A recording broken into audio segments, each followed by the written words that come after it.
Okay, and I think we should be able to be heard now. Welcome in everyone to the 2010 Retro Format Tournament, World Championships Format Tournament.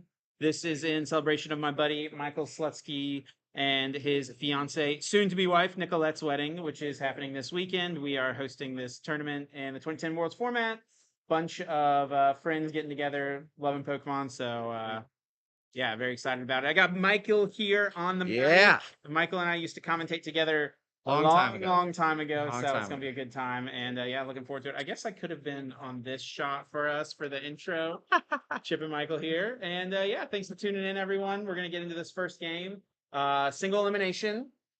And how many rounds is it gonna be? It'll be after this round, what, 4 rounds? So it'll 5 rounds. Yeah, 5 rounds total. 5 rounds. We've got 20 people, so 4 people are doing like a play-in round, and this is what is the on the winner line. will receive this custom-made trophy. I got this custom-made, 3D printed. So this is my favorite Pokemon, Gengar, and my fiance's favorite Pokemon. Sylveon I know, Sylveon. It's mirrored. I couldn't see it. All right. Well, we've got a great one here to start things off for Reddy versus Justin Bakari, and we'll get these guys into their game. You want me to time them? Yeah. All right. All right, you guys got 30 minutes. You're good to go. So actually, the interesting thing about this, just off the rip, this Kingdra deck is a 60-card mirror match. Okay. This is a deck that Justin and I made together a year ago, and then Rahul played it for fun a couple days ago and realized how awesome it was. So now he's playing it. Yeah, and some background for the players here on like just their experience with the format. Rahul, I don't think was playing in 2010. He started playing shortly after, I agree, like the early 2010s, but not in the actual year 2010. But Justin was playing. Justin's been playing for a very long time. His brother Zachary actually got top. Oh no, that was the 2011 Worlds, right? That he got top 4, got his Worlds deck. Justin did make it through the last chance qualifier at Worlds 2010, so he did play in Worlds 2010 as well. So very experienced in the format. But yeah, let's just get right into the gameplay here. Justin going first, couldn't really do much, had a couple horsey down, just passes it over. Rahul, though, has a very solid start with a turn 1 Claydol in play, one of the most powerful draw Pokemon in the history of the game, and then also a Judge. So Judge shuffling both players' hands in, each player only getting 4 cards, and then now Rahul is able to utilize that Cosmic Power on Claydol once per turn, thanks to Broken Time Space in play, one of the best stadium cards of all time. You're going to see a lot of best ofs in the history of the game from this format. The strategy of both of these decks relies on Kingdra Prime. So 130 HP, does 60 damage for 1 energy, and it has a really strong Poke Power where once per turn you can put 1 damage counter on one of your opponent's Pokemon. And so the idea is to have 3 to 4 Kingdra Prime in play at one time. So you can put multiple damage counters on a Pokemon and then hit it for a lot of damage every turn. It's a very, very aggressive deck. All gas, no brakes here. And Rahul definitely could get a turn 1 knockout here. I have to imagine that's what he's digging for. I see a Kingdra. I see Pokemon Communication. Does he have another Pokemon? If he has another Pokemon, he can go get Seadra, get right into Kingdra. He has a Water Energy in hand. What does Seadra's attack do? I think it's like 20 damage. It's not enough, but he is going to Communication the Kingdra. I think he's going to grab a Uxie. He said, and now he is proclaiming he did not check his prize cards. Okay. And that must mean that there is not a Uxie hanging out in the prizes. Or no, there is a Uxie hanging out in the prizes, I should say. So Justin might be able to survive this turn 1 here. So let us know if you guys, how the audio and stuff is. We kind of kick things off pretty quick here, so we didn't get to do a full check or anything like that. So let us know if everything sounds okay. If it looks okay, if you can see everything fine. But yeah, looks like Justin is... They posted that comment before I put the thing in there. Okay. Yeah. All right, so yeah, and it looks like Justin here is going to use a Bebe Search, another very popular card in the format. He gets to put a card from his hand on top of his deck, then searches his deck for any Pokemon, add it to the hand, and he is going to grab Uxie. Again, one of the best cards of all time. All time, yeah. The decks run 1 Uxie each, which you'd think an aggressive deck like this would want to have more of them to draw with, but bench space is at a bit of a premium here because you want to have 3 to 4 Kingdra in play if you can. And usually 2 Claydol minimum. These decks both play a 3/3 Claydol line, trying to make sure you can get as many as possible. And that is a clean setup for 7 there from Justin. A couple of Expert Belt coming into play. and then set up drawing him up until he has 7 cards in hand. A little risky to be putting those expert belts out I agree. soon. What are your thoughts? Ooh, he's just gonna skip the horsey to the bench to try and notice he didn't put the unknown Q down on one of his. Oh, so he drew a Mankey as well and put that Run down. into that instead. Mankey, a useless Pokemon, except for the fact that it does 10 damage plus 50 against Pokemon level X, and there is a Luxray level X, which is Lightning type, the best card in the format, arguably, which Kingdra is weak to. So Mankey, a very efficient 1-card counter to Luxray and nothing else. Is this not the version of the deck? Does this not have Donphan in it? No. Oh, interesting. Okay. So our boy Mankey is going to have to carry the load against the Luxray. I see. So we do see the first Kingdra being established. It's got Spray Splash, that Poke Power lets it put a damage counter into play anywhere that Rahul would like once per turn, and then its attack 60 damage. One of the most efficient attackers at this time in the game, a very powerful option. And yeah, that's what this deck is about. If you're comparing this to like a modern day deck, you could maybe think of it in similar terms to like just a Raging Bolt or something like that. Even though it is an evolving deck, a stage 2, you're just trying to go fast. You're trying to hit really hard and focus on your own consistency. You're the one asking the questions, forcing your opponent to find the answers. Yeah, it's interesting. Normally, with the unknown Q on Justin's bench, that's a 30 HP Pokemon, the exact kind of... unfortunately, in this case, Rahul only has a single Kingdra, so he opts to put the 1 damage counter on the Horsey instead to set it up for knockouts in the future. Oh, actually, I lied. Even though I made this deck, I don't know the exact count of it. There are is another use. Yes. Well, and Justin, everyone's been sitting over there talking about their decks for the last little bit. So maybe a change or two could be. Thinking of adding to a little more consistency. So Justin here, Rahul has the dominant board. He's got 2 Claydol. He's got a Kingdra up and ready. He's just 1 Kingdra away from having another one with a Seadra already on the bench. Justin is trying to catch up here, trying to maintain something, and that's a decent start. He's got himself a Kingdra in play now. And he'll actually get the first attack on Rahul's Kingdra, which is pretty good as they get into trading Kingdras over the course of the game.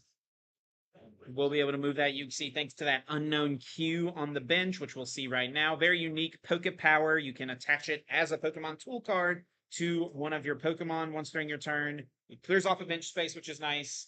And then it gives that Pokemon 1 less retreat. So now that Yuxi is a nice little pivot here for Justin for the rest of the game.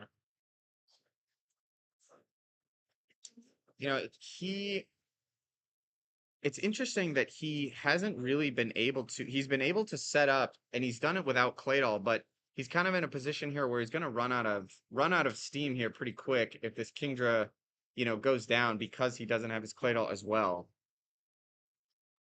Plays a Warp Point, similar to, is Escape Rope legal in Modern? It is not, but it's been recently legal. Okay, so Warp Point, same thing as Escape Rope. Yep. And Justin takes his first prize on the unknown Q as well. So not getting a hit in on that Kingdra like we maybe thought. Rahul will establish an Expert Belt on his own Kingdra.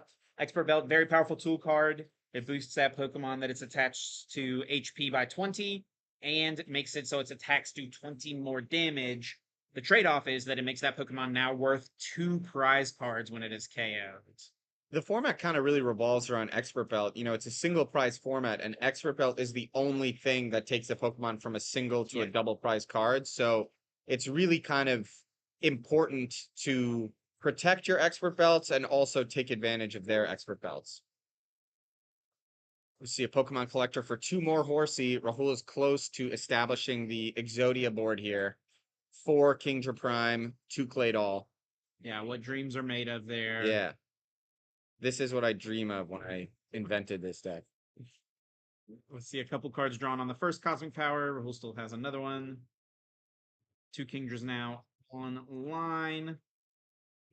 I'm drawing a couple more cards. We see Super Scoop Up in this list as well. Another Warp Point.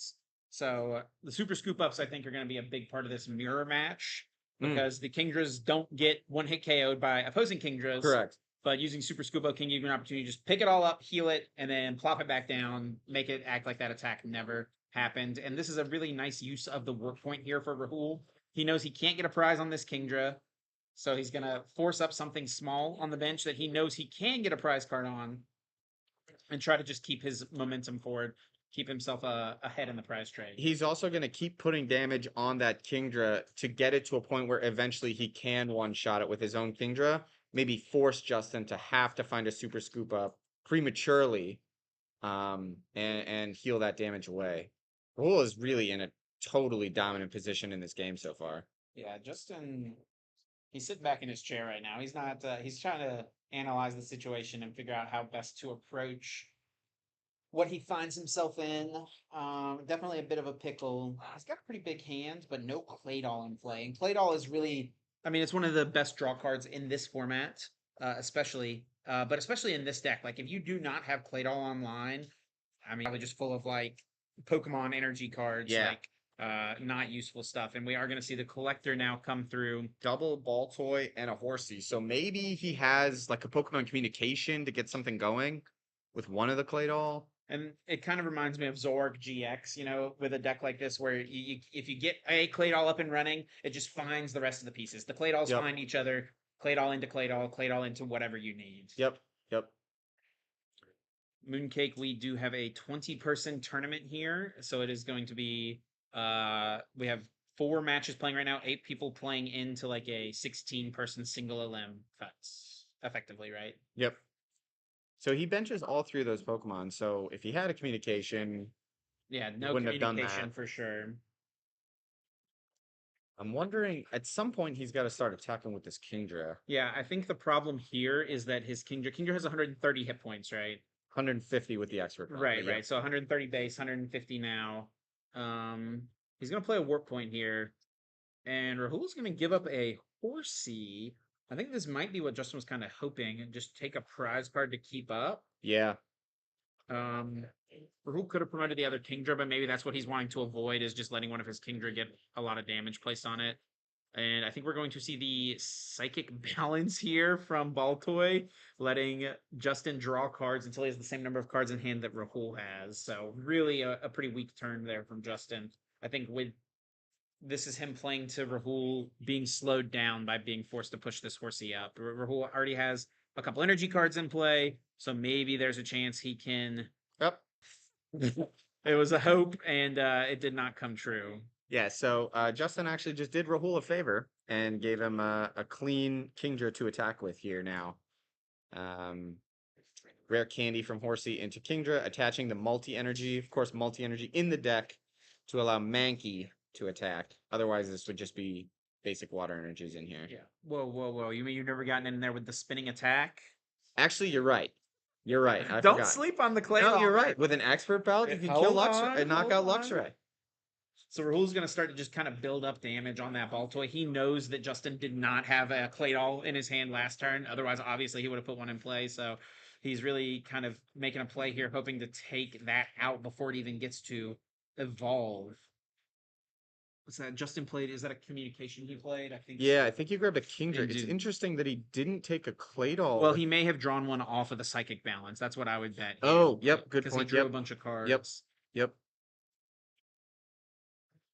Realistically, he's gonna have 2 turns of this Claydol. Yeah, he's got 3 damage counters on it. He's at a pretty big deficit now at this point. He has 5 prize cards left. Rahul only has 3.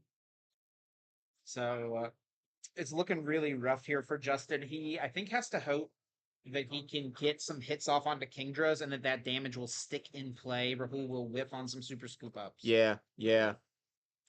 And then he, in turn, also needs to hit his super scoop ups to try to get his Kingdras and maybe even stuff like this Claydol out of play, just to heal them, to deny the prizes at this point. Because that's really what this is kind of becoming, is a prize race. I also wonder if there's a situation, the deck runs a high count of Judge, which is really the only real disruption supporter in this format.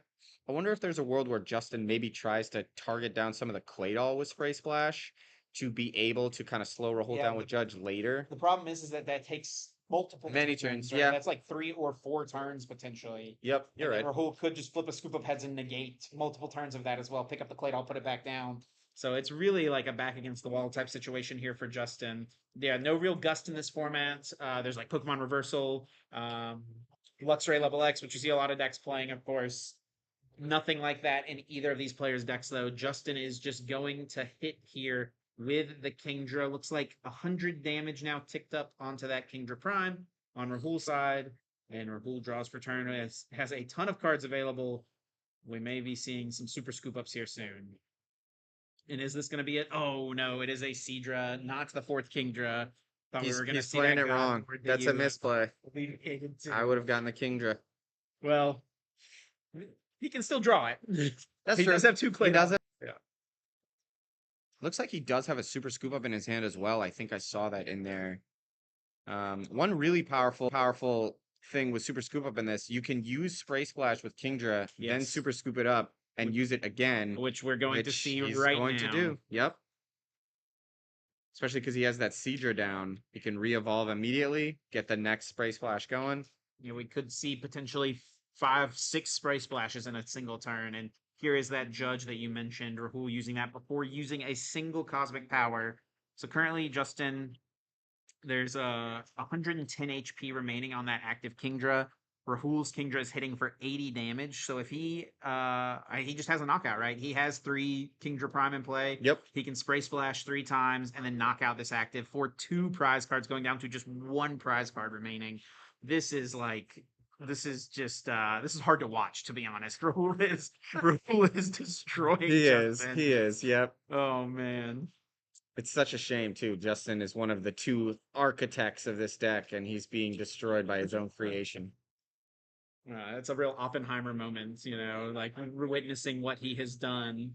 You kind of see here, though, something in contrast to modern Pokemon is there isn't a card like Iono or N to allow, obviously he has Claydol in play, but to allow, big comebacks with a disruption supporter like that. Justin plays Super Scoop Up to pick up his Kingdra. I don't know why he did that. Maybe just trying to get another spray splash. Yeah. What do you need? 8. Yeah, I don't think you can KO a clean expert belted Kingdra in 1 turn. That's not possible. So, yeah, this one is kind of a formality. You can almost say at this point. Oh, well, I don't know. Let's say that like Rahul's used a lot of work points now. So there's a chance here Justin could stick a Kingdra in the active and Rahul has to hit into it, right? Then if Justin gets another super scoop up, he can clear this Kingdra out of play potentially. Is Justin trying to... He picked up his other Kingdra, and now he's going to judge all of his Kingdra into... I think Justin... He might be the... He's trying to clear his own board. I think he's having a bit of fun. Yeah. Gentleman's conceding here. I think this judge is digging for another super scoop up, and he will be attempting to super scoop up his own Claydol and Psychic Restore. Oh, no. Oh, my God. Okay, now I actually want him to get it. Scoop up flip heads. He's got cosmic power still to draw. Honestly, you gotta respect it. A man going out on his own terms. Where's this? Oh, there's the super. Come on, let's get see, ahead. We're rooting for it. No, He's gonna let him reflip. Reflip it. Oh. So Justin unfortunately will not lose on his own terms, but he does lose that match. Rahul, a really dominant, pretty much from the first turn of the game. Like a really great opener, and Justin just did nothing. And you gotta feel bad for Justin in that one, especially because even when he was trying to go out on his own terms, even that didn't go his way. Yeah, Tails still, even on the last Super Scoop Up. But yeah, very cool showing from the deck. Obviously, you see kind of both sides of it. Maybe can feel a little clunky in that early game, but if you have that powerful early game, like the power of turn 1 Claydol into Judge into attacking with a turn 1 or turn 2 Kingdra, can't really be overstated, to be honest. So yeah, it feels like a lot of the aggressive decks in this format because Rahul, you want to do a little winners interview? Oh yeah, we'll get. I was just gonna say the aggressive decks in this format still require so much setup that it's pretty interesting when you see somebody popping off like that, but it's like 2 stage 1s and then a bunch of stage 2s. But we're here with Rahul Reddy, the winner of our first stream match. The thief of a deck. Rahul picked up the deck a couple days ago. Thought it was gas. Yeah, it's cool. You just get to do whatever you want. Yeah. So, it really felt like from the first turn of the game, you pretty much were in complete control and never really gave that up. There was like only one real decision I had to make, which was like I think on the first turn of the game I could have Pokecombed into a Seadra to just set up a Kingdra immediately. But I was just like, if I'm double Claydol, there's like no shot that like I'm getting outgassed at any point in this Oh game. yeah. So like from that point onwards, like I just knew that I could see like my whole deck every turn effectively. And Justin's start was really bad. Like off the judge, like not getting a Claydol up by turn 3 is like a death sentence in this format. So yeah. Yeah, he had to use double Uxie while you had double Claydol in play, and that was look, as the creator of the deck, Yeah. I love to see what you're doing. I would have liked to see the fourth Kingdra Prime come It was down. prize. It was my last prize. Okay. Yeah, all that's right. my very Well, last prize. that's Yeah. acceptable then. So Rahul actually is one of the groomsmen in my wedding. I think after that dominant win, I'll keep you as one of the Yeah. groomsmen. I think if you had Yes. lost the first round of the tournament, I I just- probably would have had to Like Justin swaps in. yeah, I probably would have had to switch Justin for you in my This is what you should have done to determine your groom's, Yeah. your oh bride in the party. tournament. Yeah, good Yeah, idea. Yeah. Yeah. I think Top Justin, top like, four gets I to think be.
All right. I got a notification that the stream was laggy, so I want to check in and see if it's looking any better. And the only way to really do that is to be back on the face cam. I'm looking on my phone. It is indeed looking a little laggy. I was just checking on the stream quality because it's looking a little laggy apparently. We are streaming from a hotspot, so not ideal, but there was no other option. But we're trying to make it happen, trying to make it work. So appreciate you guys sticking with us for what you're able to hear. Hopefully it's not too bad. But yeah, players are finishing up that first round. We'll be back with the second one very, very soon. Again, appreciate y'all sticking with us. Hopefully that because the stream quality was really good for that first portion. So a bummer that it's struggling right now. Put the phone near a window. Is that close enough? We're working with what we got. So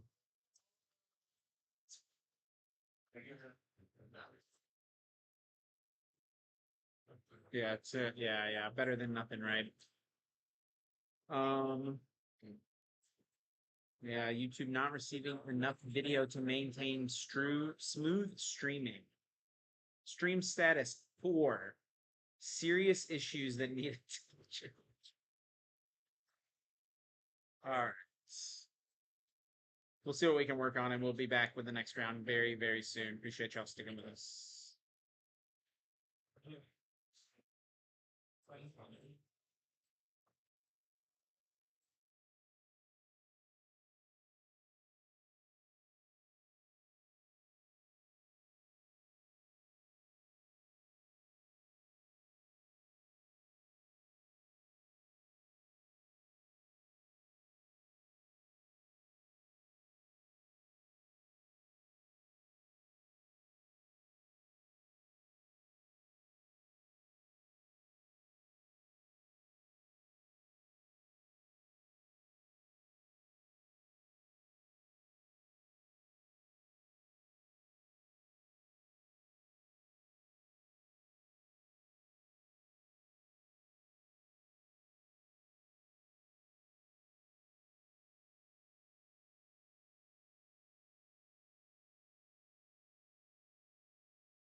And there we go. All right, we're back here. Second round. It'll be the first round for these two players, and they are starting. So we're going to flip over. AzulGG on the left versus John Eng. And Azul is going to be playing Lux Chomp, as made evident by the Garchomp in his act. Well, I guess it's not super evident. Garchomp goes in lots of different decks, but he is playing Lux Chomp, and then John Eng on the right is playing Cursecar, my personal favorite deck of the 2010 format.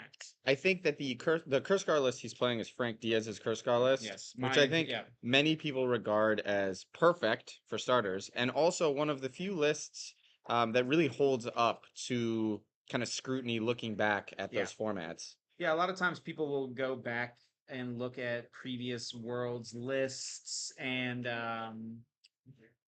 think about ways that like things could have been done differently, you know, looking back with modern day deck building philosophies in mind, like how could we have changed things? But yeah, I totally agree. I think Frank's list is pretty dang good, and it's hard to want to change much. So looks like Azul had just passed on his first turn. Yeah, Didn't have any energy or anything. Draw pass, a pretty common first turn play in the 2010 format. Unless Certainly. you have one of your call energy and opening hand. And speaking of which, John is going to discard a call energy to retreat the Ghastly, going right into the Spiritomb here. One of the key cards of the format. It's Keystone Steel Pokebody. Keystone Seal, I think it's something like that. Makes it so that while it is active, neither player can play trainer cards, items, or tools. You can still play supporters, but you cannot play item cards. And the other great part about Spiritomb is its attack for Yes. no energy, Darkness Grace. You can search your deck for a Pokemon that evolves from one of your Pokemon and evolve it, and then put a damage counter on Spiritomb. So in addition to slowing your opponent down, you get to set up your own board. It is one of the best cards of the format. I think it's pretty fair to say. we see a nice little gentleman's agreement between these two guys here where they've both searched their deck. So they're just going to take a look at their 6 prize cards, shuffle them back up, lay them back out. That way, save each other and us the time of having to watch them prize check.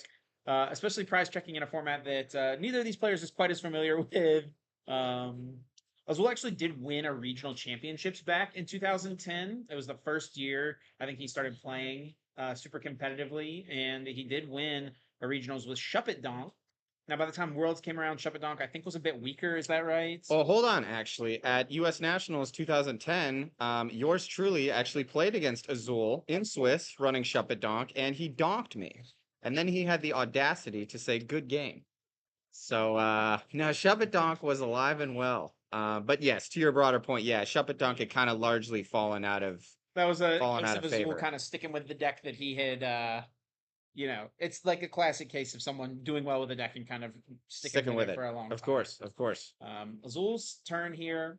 Gonna just play Osiris's Conspiracy, searches the deck for a supporter card, an item card with Team Galactic's Invention in its name, and basic energy. He grabbed a basic lightning, it looks like, with energy gain, and then a Pokemon Collector for the next turn. So we may see just another kind of slow turn here.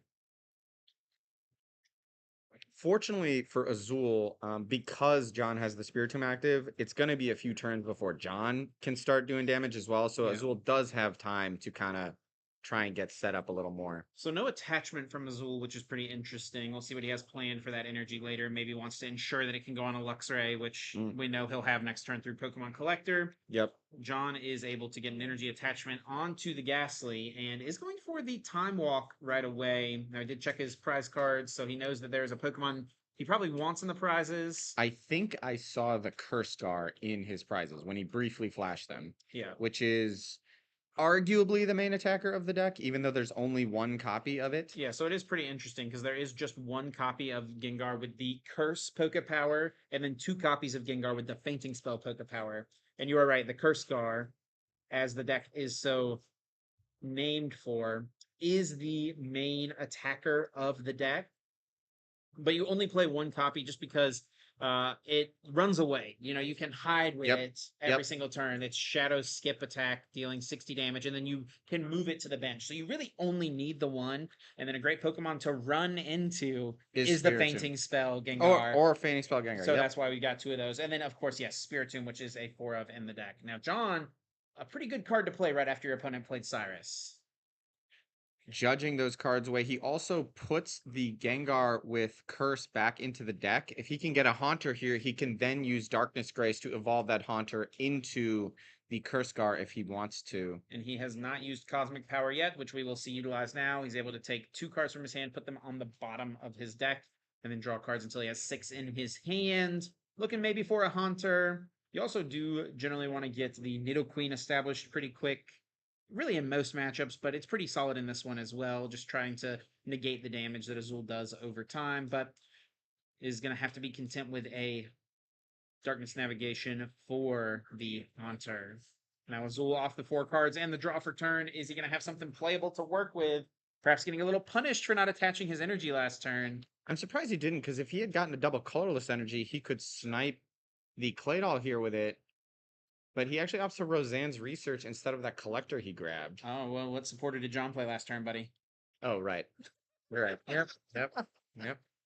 It was the judge. I'm out of practice in broadcasting. It's gonna be really funny if Azul just attaches this lightning to the Garchomp here anyway. Right. Yeah, and attaching Azul really shouldn't be banking on keeping his hand. He can bank on it a little bit more as the game goes on. John does play 3 copies of Judge, but from the beginning of the game, yeah, Azul should know that Judge is a reasonable potential for his opponent. And we're actually going to see that Bronzong G come down. Interesting. Galactic Switch Pokepower. And the setup filling the hand to 7. I think he draws 5 with that setup. This is an interesting putting it on the Bronzong. That means he can move it from Bronzong to either this Garchomp or a Luxray if he happened to get that out. Yeah, and I think that this is like really telling of Azul's strategy in the matchup. He really wants to attack with Luxray early on. Yeah. And so he's really valuing that energy being placed onto the Bronzong. Now, I will say he could have put it on the Garchomp and then moved Galactic it off Switch, correct. with the Bronzong. The other thing that's interesting too is putting it on the Bronzong. Bronzong has a Pokepower, and Feigning Spell Gengar's first attack, Shadow Room, places 3 damage counters on one of your opponent's Pokemon, but it places 6 instead if they have a Pokepower. Yeah. So it's very strong against Pokemon like Bronzong specifically. So that potentially is a liability sitting there turns down the line for John. John is going to get another energy attachment to the Haunter. Of course, building up to an eventual Curse Gar, and then puts a Moonlight Stadium in play that gives free retreat to all Psychic and Darkness type Pokemon. And is debating what cards to put on the bottom here with the Cosmic Power. Looking for maybe some more basic Pokemon here. You don't necessarily have to find the Gengar. I'd like another Ghastly if I'm John, I think. Another Ghastly would always be fine to get established. One of the nice things about this format, and really with this deck as well, is you can make an attacker kind of out of nowhere, because Rare Candy was played with the old rules. You can play Rare Candy on a Pokemon that just came into play that turn, so he can. There's always the potential of Ghastly, Rare Candy, Gengar into the Shadow Room out of nowhere. So it can be nice to get another Ghastly up and running, but it's really not a super high pressure type thing, because you can do it at any point. It's this deck is not one that minds playing things slowly, and especially in this spot where Azul has not been able to get a Luxray. He's not going to be able to Bright Look around this Spiritomb anytime soon. The other thing that's really powerful about SP decks is that they have the Power Spray item card, which is I believe the only item card that you could play on your opponent's turn in the history of the game. I do believe so, yeah. Which is one of the strengths of SP, but Spiritomb protects you from your opponent playing Power Spray because it is an item. So John does have kind of free reign to set up as slow as he wants, especially with Azul's poor. Yeah, and Azul, this is actually, both of these players are borrowing my decks. Oh, actually, interesting. John is going for the Fainting Spell Gengar. I'm kind of surprised by that, to be honest. Curse Gar, a very strong attacker in this matchup. Poltergeist is another option for the Fainting Spell Gengar, but John is just going in here. Oh, he's trying to catch Azul with two trainers in his hand, which is honestly pretty reasonable to assume that would be. And he's got. He does have 4 trainers in hand, so that means that Poltergeist will be doing 120 damage plus 20 more for the Expert Belt, and will one-hit KO the Garchomp. John going on the offensive here, playing things a bit more aggressively. You don't really see that very often from the Curse Gar. Yeah, putting an Expert Belt on Fainting Spell Gengar is the stuff that madmen do.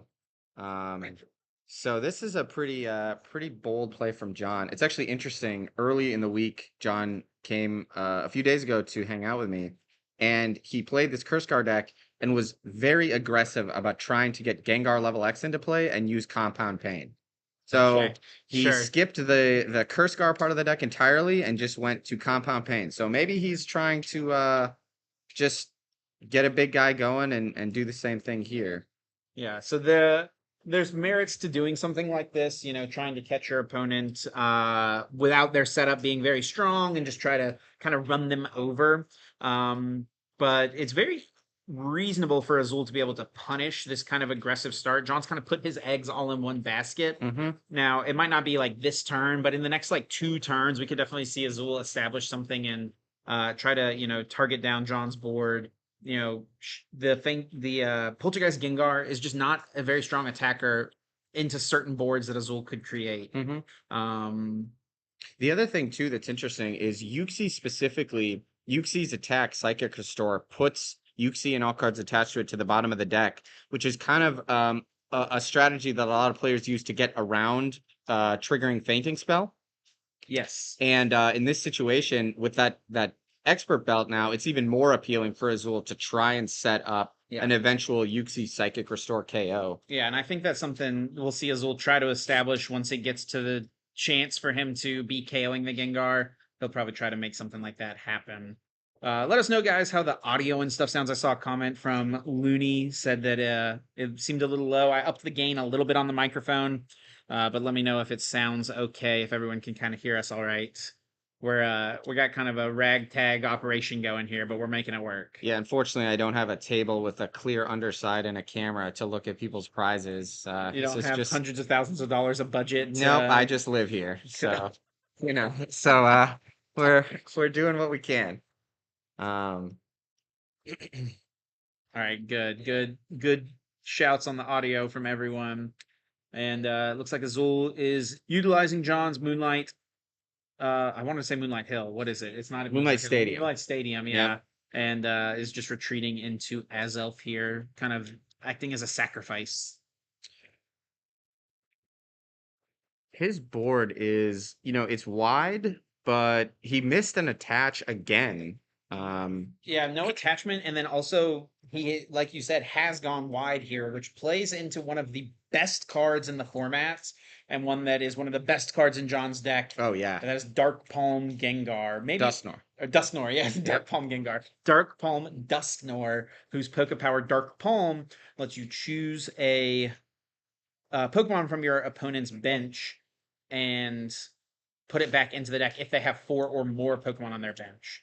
So John has announced that he's using Level Down. He's going to target the Yuxi, attempt to shuffle it back into the deck, and we will see that Power Spray from Azul come through, protecting that Yuxi, really valuing that draw power on board, it looks like. One thing about the Power Spray, you can only use it when you have 3 or more Pokemon SP in play, so cards like the 2 Luxray, the Garchomp, or the Bronzong. So this could be a really big turn here. We see that Duskull come down. Oftentimes, you really want to try to make the Dusknoir all in one turn, and I think John is digging for it. I don't know if he has one of the other pieces in hand. He's going to draw 3 off the Cosmic Power. If he could find Rare Candy plus Dusknoir here, that would be really, really strong. He could pop that Yuxi back into the deck. He could pop a Garchomp back into the deck, potentially. Maybe even, if I'm him, if I get Dusknoir, maybe I even target the Bronzong, get the energy off the board. Sure. The other thing, too, that's interesting, John tried to level down the Yuxi and kind of baited out that Power Spray. Sure. So that Azul probably didn't have a second one to stop his Claydol to then try and dig for the Dusknoir. So maybe a bait Poké Power to try and get that Power Spray out. Yeah, very common type of mind game you would see at this time in the game, for sure. Now, Azul is actually playing 4 Power Spray in his list. Not a lot of Lux Chomp lists have that. Okay, so yes. He'll have a little bit more access than maybe some others would. We will see the Pokemon communication. Let's see if this grabs Dusknoir. No, it is not a Dusknoir. It is just another Ghastly being established. That tells me there's no Rare Candy. There were many times in my games for fun this weekend where I was 1 card off either the Rare Candy or the Dusknoir away from a sick combo. So I feel John's pain here whiffing the Dusknoir. But we do get the attach on the second Ghastly. So he's going to start, maybe that one becomes the Curse Scar later. It's interesting, actually, by forcing Azul to use the Power Spray, it kind of weakens the power of Poltergeist because it's getting an item card out of Yeah, Azul's hand. he would only need one trainer to be in Azul's hand, though, so I think he knew that that was going to be just fine, right? Azul has 70. There's an expert Oh, the belt. expert It's belt. weak You're to right. psychic. Yep. Yeah, right? You're right. You're right. So I think it's a reasonable gambit for sure. Sure. Azul just pushes up this Luxray. I didn't actually take the time to analyze Azul's hand super closely, even though he just showed it to all of us. So we'll see what he's able to make happen here. Does have the lightning in play. We can see Galactic Switch happen to get that energy up onto the Luxray to make an attacker this turn. But he's definitely kind of in a tough spot here, I would say. I mean, Gengar level X has 140 HP, boosted up to 160 with the expert belt. Very difficult to KO. Yeah, it's almost, even though the expert belt is there because it's the Gengar X now, it would require so many resources to try and get the 2 prizes off of it. So he's just going to opt to use Bright Look, the only guaranteed gust effect in the format. Use Bright Look to pull up that Claydol. Maybe stall for time. I don't. Yeah, and that is one of the strategies you can go for against this Curse Scar list, depending on what resources have been used. Now, John has not used either of his 2 warp point. He's not used either of his 2 warp energy. Nope. So through access with Cosmic Power and through the Felicities, he just used to draw a bunch of cards last turn. I'm pretty sure that this Claydol stick is not going to work, but it might be a situation of Azul just really not having a better play. Yeah. He's kind of in a tough spot, it seems like. And we still have not seen an attach from Azul, other than that one lightning attach. So I feel like he would attach something here if he had it. Yeah, no energy. Okay, we do see the Cyrus's Conspiracy, so there will be an attack, probably. Yeah, if he wants it, I think you got to start doing something at some point. So Take the energy gain. Obviously, a really powerful tool for SP Pokemon. Reduces the attack cost of the Pokemon SP it's attached to by 1 colorless. So Luxray's attack, Flash Impact, normally costs a lightning and a colorless. With energy gain, it costs just a single lightning, which is obviously very powerful. yeah, and all John has established as an attacker is the Gengar with Poltergeist. So Azul could try to play around that somehow. Pretty unlikely this turn, though. He's got a pretty big hand, it seems like, and he just added 2 more to his hand with the Cyrus's Conspiracy. But I expect to see him doing things like that in the future. And maybe, with this Pokemon communication, he's trying to take himself out of range. If he has less than, he would need to have just 1 trainer, I guess, which is... Yeah. I guess he can't really do that. Yeah, that seems pretty unlikely that he could get down to only having 1 trainer in hand based on how it's been played so far, with that expert belt being attached to the Gengar. He takes the Garchomp.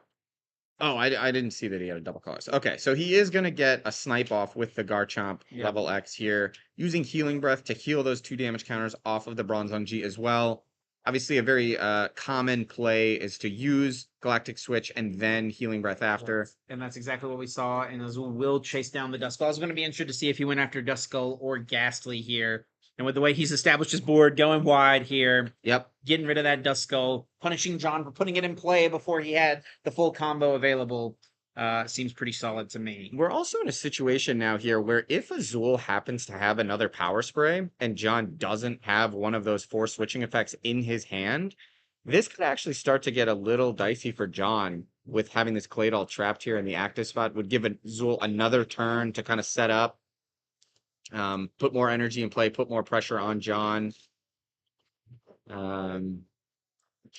But I think I do see a Warp Energy in his hand. Yeah, he'll be able to get this Claydol out of here. Azul here just debating. Do we have a timer on these guys? I didn't start one. Did you start one? I forgot to start one also. That's okay. Oh, man. Someone go back in the stream VOD and let us know how long it's been since they've been playing so we can keep that 30 minutes. Keep them honest, So he does play the Warp Energy into that Feigning Spell Gengar. He puts an Expert Belt on this Haunter. Okay, it does take it out of range of being Dragon Rush. But it does bring it only to 90. Okay, yeah, he opts. And Dragon Rush also can't be used this turn. There's not another Garchomp on the bench.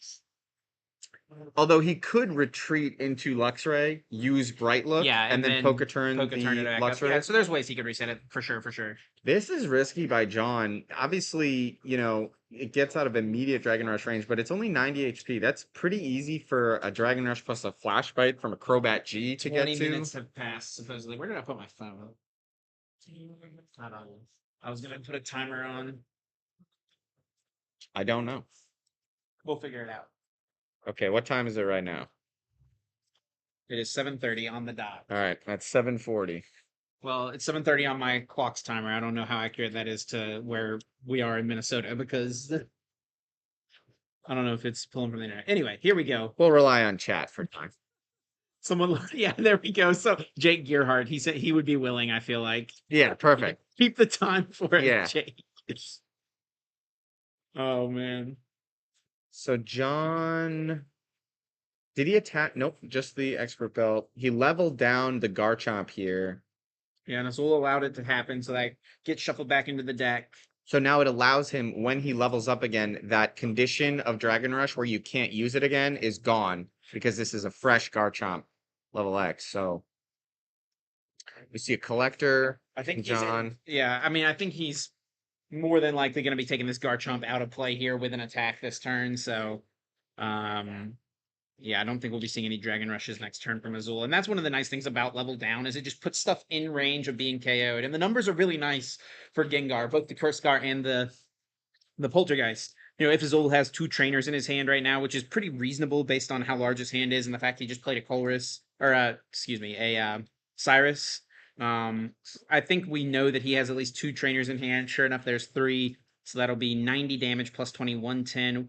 Would have been able to knock out the Garchomp level X, but if Azul had 1 less trainer, Right, he still would right. have been able to get there 80 damage for the KO. Smart play by John. Just try and guarantee the knockouts so that you can get them. Try and buy yourself more time to get that Curse Guard going.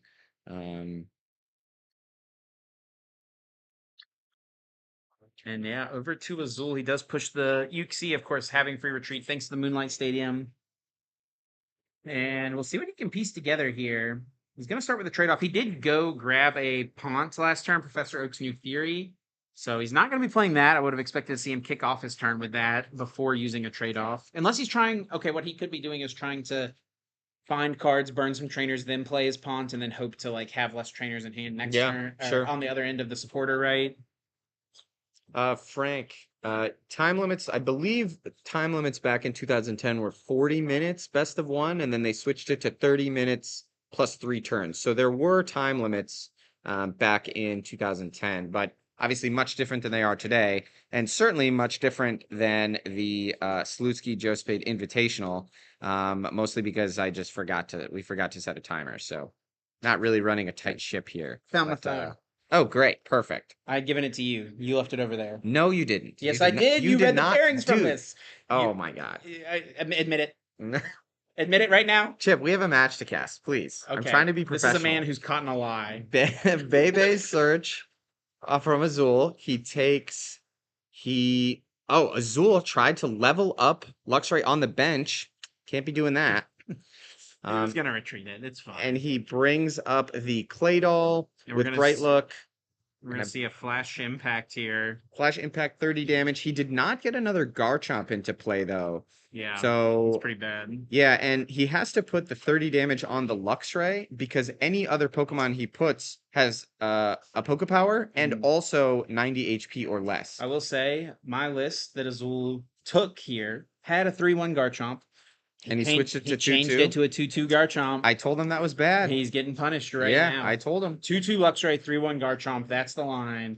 And Azul just didn't agree, and he's getting punished. Yeah. We see a War Point from John here. So that's 2 of his 4 switching effects. And he actually had that without Cosmic Powering. His hand is pretty big, so he would not have been able to draw with Cosmic Power. So he does get the War Point. He brings up the Gengar again. I have to imagine we see a level down probably on the Uxie level X this turn. Yeah. Or maybe do you not try and level down to keep a potential item in Azul's hand? That is a strategy you can go for. It's pretty, Azul just has to have 1 trainer for you to KO Uxie here, right? So that's true, yeah. You may want to have him get rid of the Power Spray now so he doesn't have that resource later. We see the Nidoran come down. Obviously, Nidoqueen, Maternal Comfort, I think, is the Pokebody. Heal 1 damage counter from all of your Pokemon in between turns. We do see level down, actually. John, I guess, values trying to slow Azul's setup more than potentially keeping items. And to your point, he only needs 1 item in there. Yeah, smart sequencing from John as well, using level down and then using cosmic power, right? Would rather have the level down be power spray than the cosmic power. Azul seemingly does not have a power spray or just doesn't want to use it at this time, since cosmic power was able to go off without a hitch. Yeah, this is looking rough for Azul. Less than 5 minutes left on my timer here now. And I mean, we're playing by old, there's no ties here, right? Correct. If It's John just- is ahead on prize cards, which it looks like he more than likely will be. He'll be the winner after what is it? Is it plus 3 turns still, or is it just I just have sudden active death. turn completes, Yeah. right? Yeah. Frank here in the chat is saying he believes whenever time was called, it was plus 3 turns back then. I think that was when they changed it in 2011, I think. But I don't know. I want to hang out with people at this party here, so I don't want to keep people for a super long time. So we're just gonna do sudden death. Michael just doesn't care about competitive So, integrity over here. Yeah, you're right. And there I we don't. are. We see first skin guard coming into play finally. Still needs 1 more psychic energy. Actually, John has it in hands. I don't think I think he attached Did the he psychic attach this this turn. turn? I think so. I kind of thought that was last turn, but yeah, maybe not. So yeah, no shadow skip here. Will just be the poltergeist. It'd be really funny if Azul had 0 items, but I don't think that's going to be the case. We know he had. Oh, it doesn't even matter. He has. Oh, he's choosing to curse the damage from the bench Luxray to the other Luxray. Yeah, usually you don't want to curse damage. You want to curse it off of SP Pokemon to non-SP Pokemon since Garchomp heals them. But in this spot, he's not worried about that. And Azul, wow, only had 1 trainer card, but with the weakness and the expert belt, it's still enough to KO the Uxie. This expert belt has been putting in work for John here. So it's what, 2 to 4 or 2 to 3? I can't see Looks how like many Azul prizes. has 4 prizes left. Yeah. You guys can just put them on the counter. Just put them on the counter. It's fine. Thank you. Yeah. And we do see a Garchomp C come down. And a Blaziken. Okay. Ooh. And this is kind of interesting. We could see Luring Flame try to bring something up. Maybe stall that Nidoqueen active. Well, no, never mind. There's a Moonlight Stadium in play. So He's probably going to try and pull up the Claydol and just hope John doesn't have another energy in his hand. But John's hand is pretty large, so yeah, and he has Claydol in play. All right, I guess he burns the Claydol, right? right. All right, so we're playing old burn rules here, and these players are not. So no, they don't just you take 20. flip. You stay you- burned. You're always burned. You flip a coin. Flip for the- You flip to see if you take the 20 every time. So And he John does not take the take 20, but he is burned. The other thing that luring, in addition to switching out a Pokemon into the active, the burn is really strong against Claydol specifically. Yes. To stop them from being able to draw cards here. Yeah, cannot use Poke Powers whenever the Pokemon is affected by a special condition. Oh, nope. Nope. John, you cannot. You're burned. Okay. John, you can kind of see. Oh, okay. Well, So now he'll be able to now he can just manually retreat and back now he'll be able to- into. He knows Azul only has 1 trainer in hand, though, right? I think Feigning Spell Gengar is probably my favorite Pokemon card ever printed. So the fact that John is just kind of beating Azul's face in with Feigning Spell. It's really Poltergeist here. So John could take a prize on the Bronzong here. He could curse 10 damage over and then Shadow Room it, right? I believe. Yep. I don't think he's used curse just yet, right? Azul doesn't have spray, so he's not he's not stopping this. And John just takes his 5th prize, Shadow Room knocking out the Uxie. Okay, yep. Keeping the Bronzong around. Azul takes a deep breath and he just has to Luring Flame to bring up the Claydol. And that's it. Yep, just bring it up. And John is gonna flip here. It looks like it a tails, so he does take the damage. So John here needs one prize. It's a And war war point. point. And is that? I guess it depends on what. I can't see. Is that one damage counter on the Bronzong? It is one. He cursed one off of the Bronzong last turn. Okay, so I guess if he has an energy. He has the energy. Okay, there we go. And John does take the W. Oh wait. Uh, As the timer goes off. Yeah, very pretty solid win there, I'd say there for John. Definitely very slow start for Azul. The judge was not very kind to him. no. Kind of didn't get a great board established after that early judge from John. And John did go aggressive with the Feigning Spell Gengar. Not usually the strategy I would recommend Yeah. in this matchup Yep. or with the deck in general, but it pays off pretty nicely. Yeah, so. did not get punished. And then obviously when Gengar level X came down, the utility of level down, stunting Azul set up further. So all in all, commanding win. Gengar was the deck that I played the most back in 2010, which is part of why Gengar is my favorite Pokemon and why I got this custom trophy made for the winner of this tournament. Yes, very nice. So we will be back. You want to with- interview John? Oh, sure. Yeah. You interview him. I interviewed Rahul. That's We'll fine. trade off like old times. He's going to get a drink. He'll be right back. Okay. He's getting. Okay. Well, Here we are. Azul, let's do a losers A losers Azul. interview. Yeah. Dude, he got so lucky, bro. Azul, you kind of got cooked. What happened? Uh, Oh, just kidding. John is here. yeah, go away. Yeah, bye. John. Here, sit down. All right. Congratulations, John. Thank you, thank you. Well done. Well done. Yeah. So I guess the big thing to talk about in that game, obviously, your judge early was very good. Yes. Slowed him down, Yes. especially right after he played Osiris.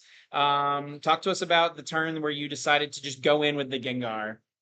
And Well- why you went for Feigning Spell Gengar over Curse Scar. So I don't really know. I saw one Garchomp and I was like, all right, that's like the only thing like remotely threatening thing on his board. And I was like, I know for a fact, or almost for a fact, that I'm gonna take the knockout with whatever the second attack is called. And I thought I'd be able to lobby that advantage throughout the entire game, almost from there. I tried to do some Dusknoir shenanigans, but I couldn't find the candy or the I forget what it was. I couldn't find one of the pieces, and I feel like if I got that, it would just like lock it up super early. So when I saw that was an option, I was like, okay, going in is probably fine. I've got no clue what I'm doing in this format. This guy was winning regionals when I was not even playing it. But yeah, I probably botched that so bad. I don't know. No, I mean, I like your it's kind of a gambit of like, this is all he's got, the Yeah. Garchomp. I'm just going after it, and it paid off exactly how you would have hoped it for. Yes, yeah. Helped it too by going for that line. So I think it works out pretty nicely. Yeah, no, level down was super good as well. Definitely. So when I saw this for hand the first time, I noticed a bunch of supporter cards, and I was like, all right, so he's gonna have to like maneuver these pretty well. And it was like a big mind game of like, what did he base to the top? What did he like switch with his prize versus Azelf? I'm like, wait, how many items are actually in your hand when I go in Right. again with it? Right. But yeah, Whenever you're able to chase down the psychic weak, low HP Pokemon with an expert belt, he only needs one item in hand. So it just became a prize race for you kind of in the middle there. So all right, well, good luck, John, in the rest of the tournament. Appreciate So we it. got I think two or three more single I elim think rounds. we're going into top eight. Yeah, top so eight now? top eight single LM. We'll see who else makes it through, and yeah, we'll be back very soon with the next rounds.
Okay.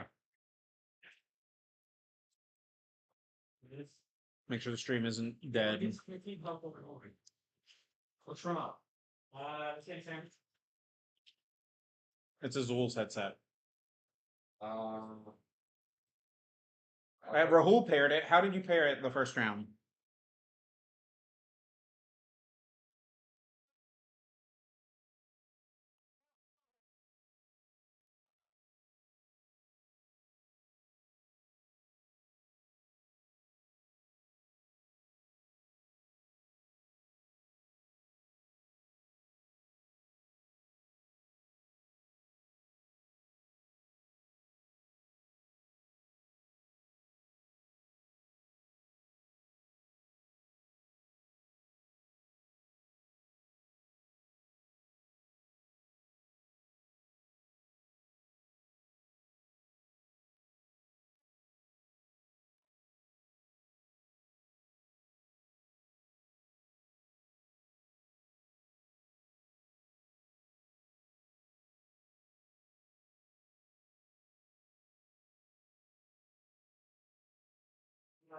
All right. Sorry, we're having some technical difficulties, but we'll get the round up very, very soon.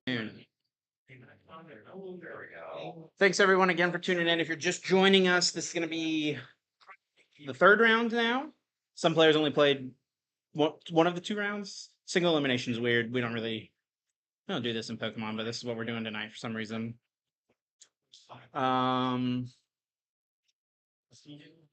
Yeah, single elim. So we had 20 players, so 8 players played like a play-in round effectively. Then we had a round of 16. Now we're effectively into top 8. So we'll just go with that. We'll call it our top 8. We're in top 8 now. And we're getting our next round going soon. Okay. And they finished like +3 or that's right. There we go.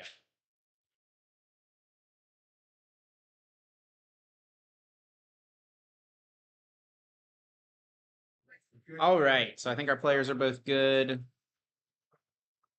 And we'll get this game rolling here. We got Xander Perot on the left, who's playing Dialga Chomp, and Hunter Slack on the right, playing Gyarados. Both iconic decks from this season.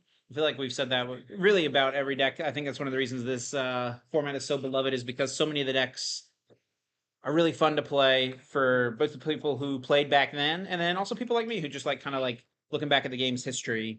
Oh yeah, we'll start a timer for them. I'll start them whenever you talk to the people and Yeah, Hunter. So Xander did play back in 2010 as a very young young man in juniors.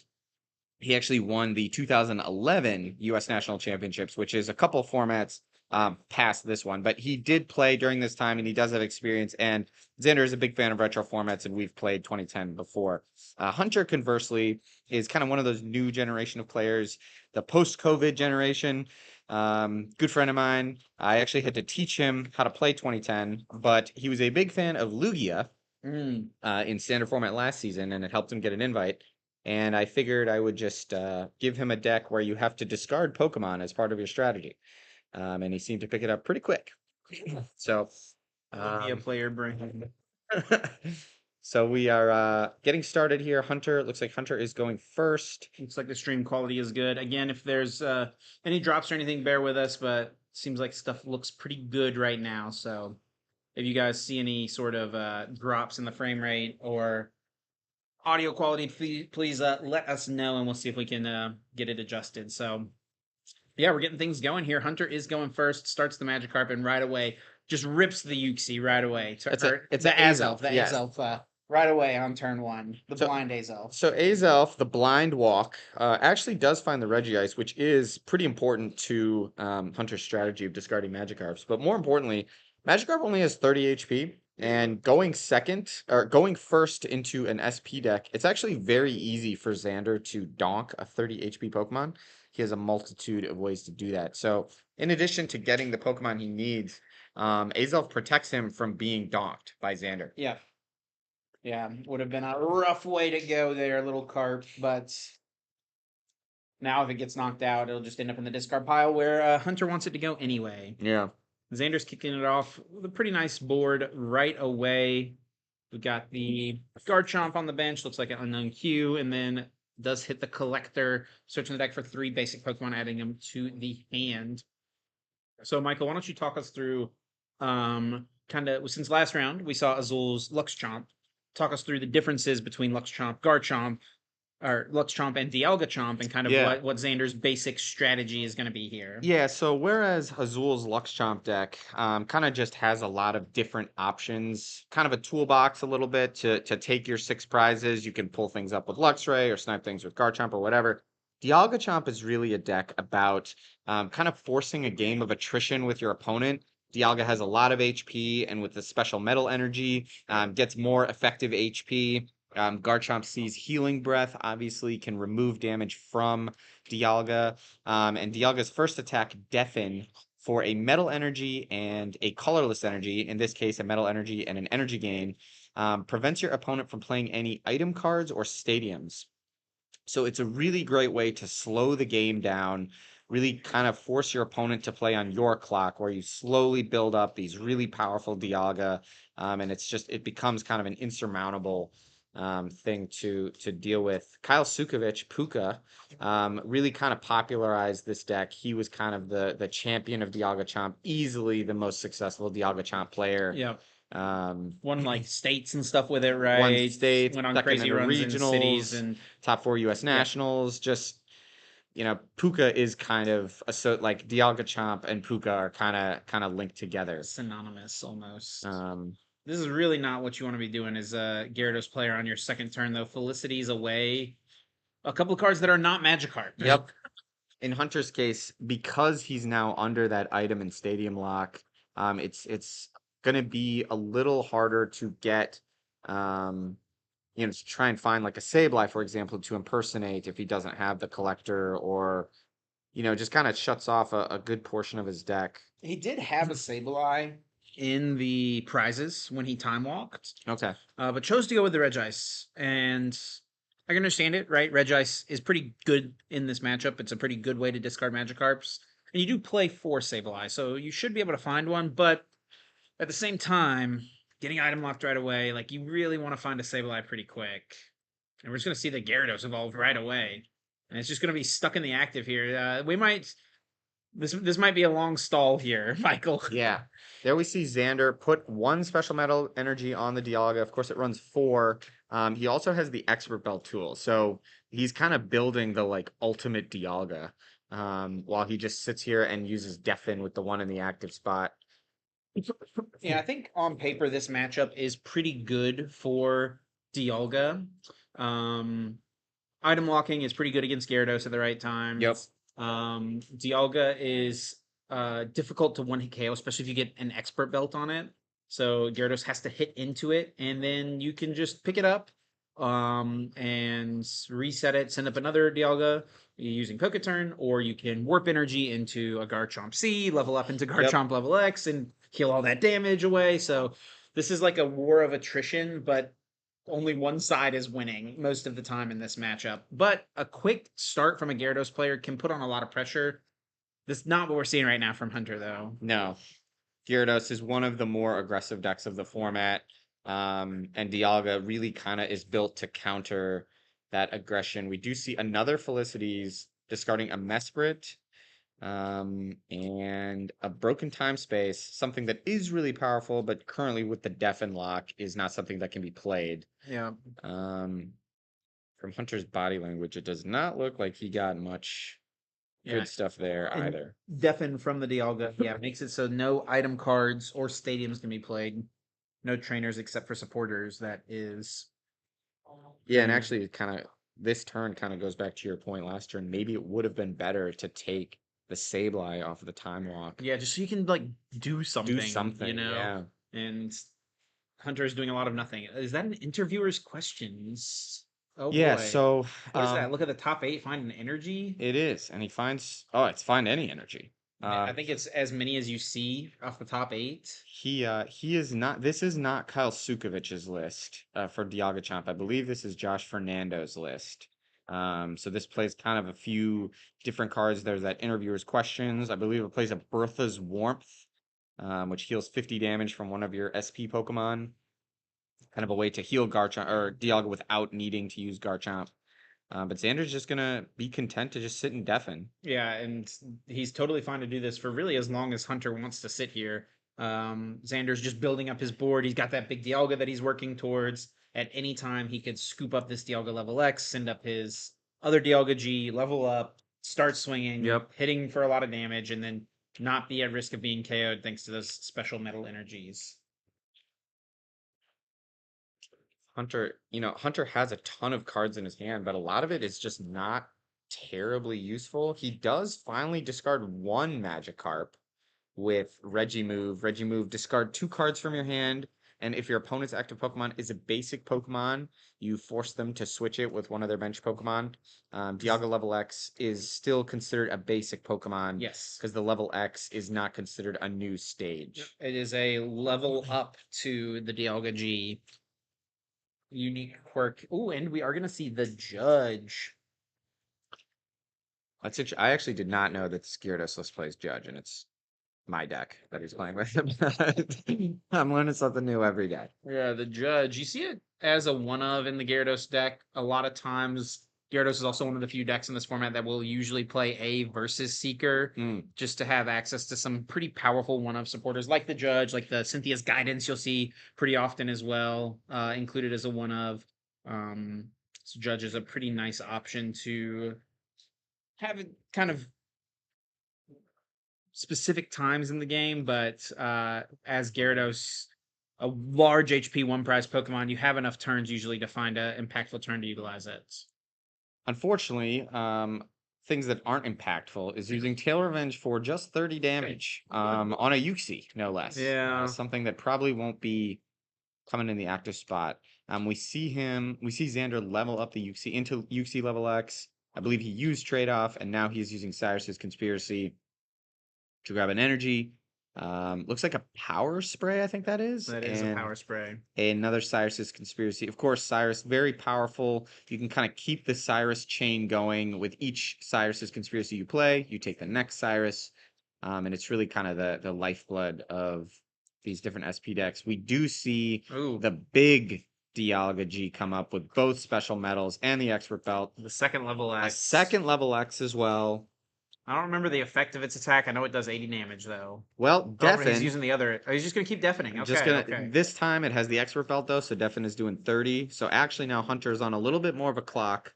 Obviously still plenty of HP, but not being able to do anything.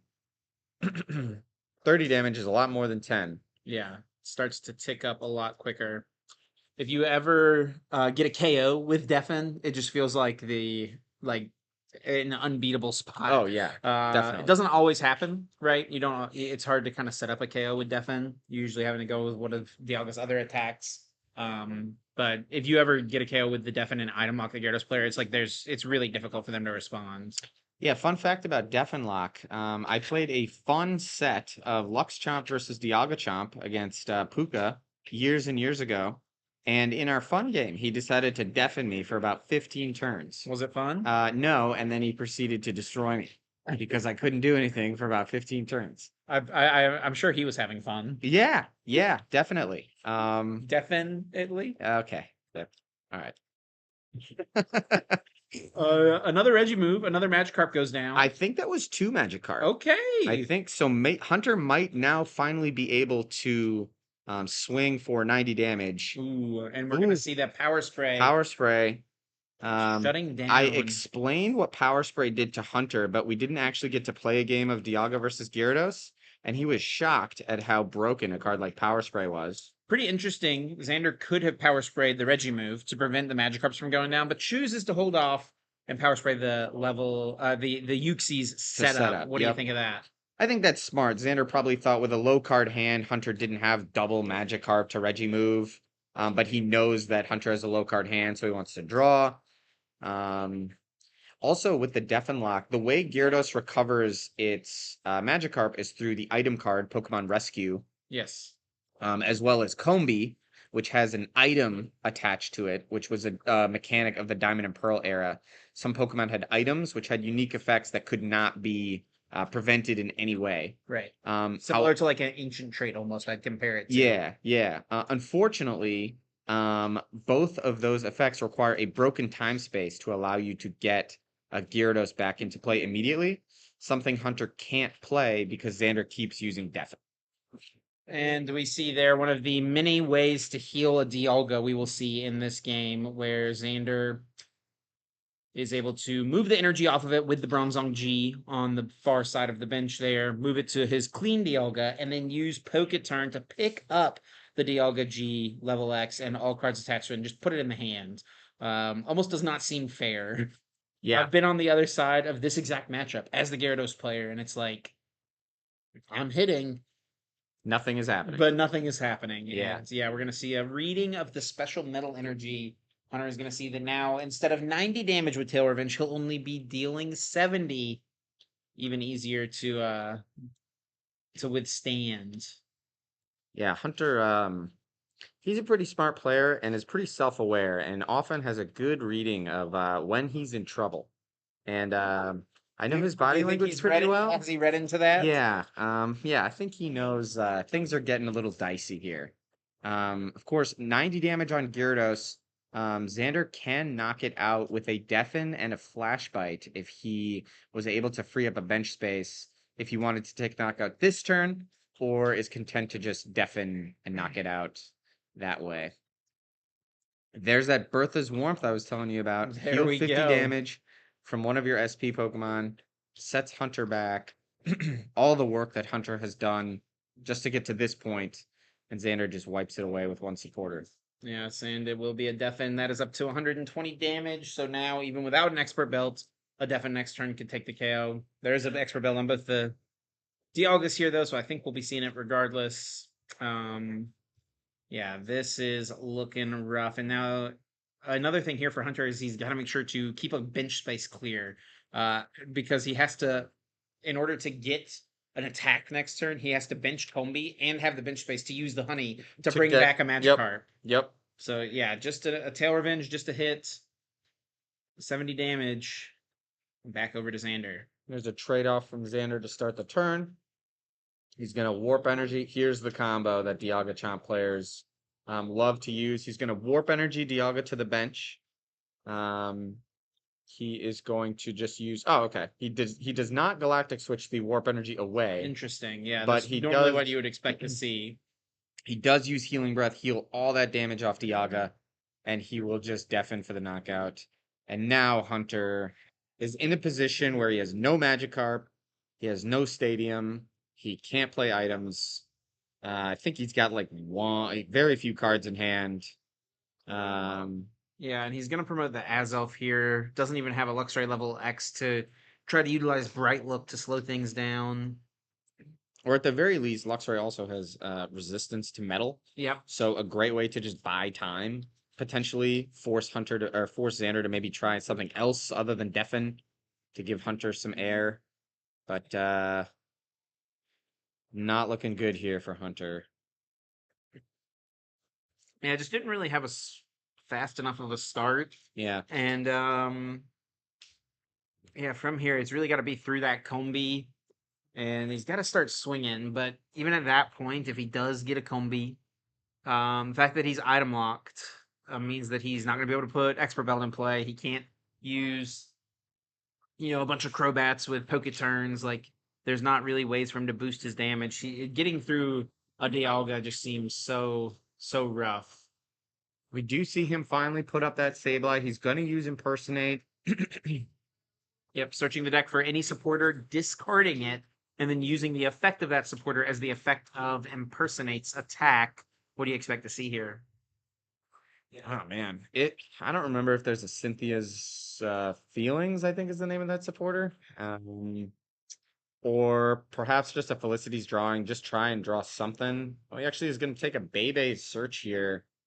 Yeah, maybe trying to set up and grab that Kombe. Yeah. Or maybe a Gyarados if he's got a way to search out the Kombe next turn with He could also be Collector or taking the something like that. Luxray potentially. Sure. So he does take the Gyarados. Yeah, we'll see what he's got planned here, what he's cooking with. Does his list have Cyclone Energy in it? I think there is at least one Cyclone Energy. Okay. Yeah, sometimes you'll see lists play as many as like 3 Cyclone Energy. That can be a way to get around the special metals of a Dialga and try to get some damage in play. Otherwise, Yep, right? Yep. Xander, would you likely still have responses to it, but it would at least give Hunter kind of something to be able to do. Does he play Special Dark in his list at all? He does not play Yeah. Special Dark. No. Special Dark was something that a lot of the Gyarados players played kind of like early on. By the time 2010 came around, you see it a little bit less, I feel like. You'd see Special Dark a lot in like 2009, whenever people were trying to make Gyarados happen back then. I think the release of Collector kind of shifted it, made Yeah. it a much more. Now you could grab both Magikarp and the Regice with one supporter, Sure. whereas Roseanne's you only got 2 of the 3 pieces. So, Hunter kind of just looking at his hands, seeing if there's anything he can do here. He's going to play that Collector, so he does have a way to get the Combi that we mentioned. Unfortunately, he doesn't have the bench space required to use Combi. Yeah. Um, This is something Xander could like theoretically kind of abuse. Not taking a KO right away, biding his time, kind of getting into make sure he's as built up as he'd like to be with his board state. yeah, To be honest, he's got basically everything on his board state already, so right. doesn't really have to bide any time. And yeah, Hunter does grab a bunch of Pokemon off of the Collector and goes right back in with Impersonate. Gonna play another supporter. Yeah, I at this point, I mean, I don't really know what he has in there. If he takes a Felicities, I guess just to draw more cards. Despite it being a lock deck kind of and a really grindy attrition based strategy, Dialga I don't think really runs many copies or any of Judge. No, usually not. So Hunter can at least build a big hand for whatever good that does under Deafenlock. Actually, Puka's deck might have played a Judge. I don't remember for sure. And Felicities will get rid of a Sableye, and I think that was a Crobat. I think so, yep. 4 cards being drawn. Back over to Xander. He's got the Deafen KO this turn. If And we do see that Judge. Yeah, Okay, there is a well. Judge. You teamed it up like it's not there, and Yeah. and here we go, buddy.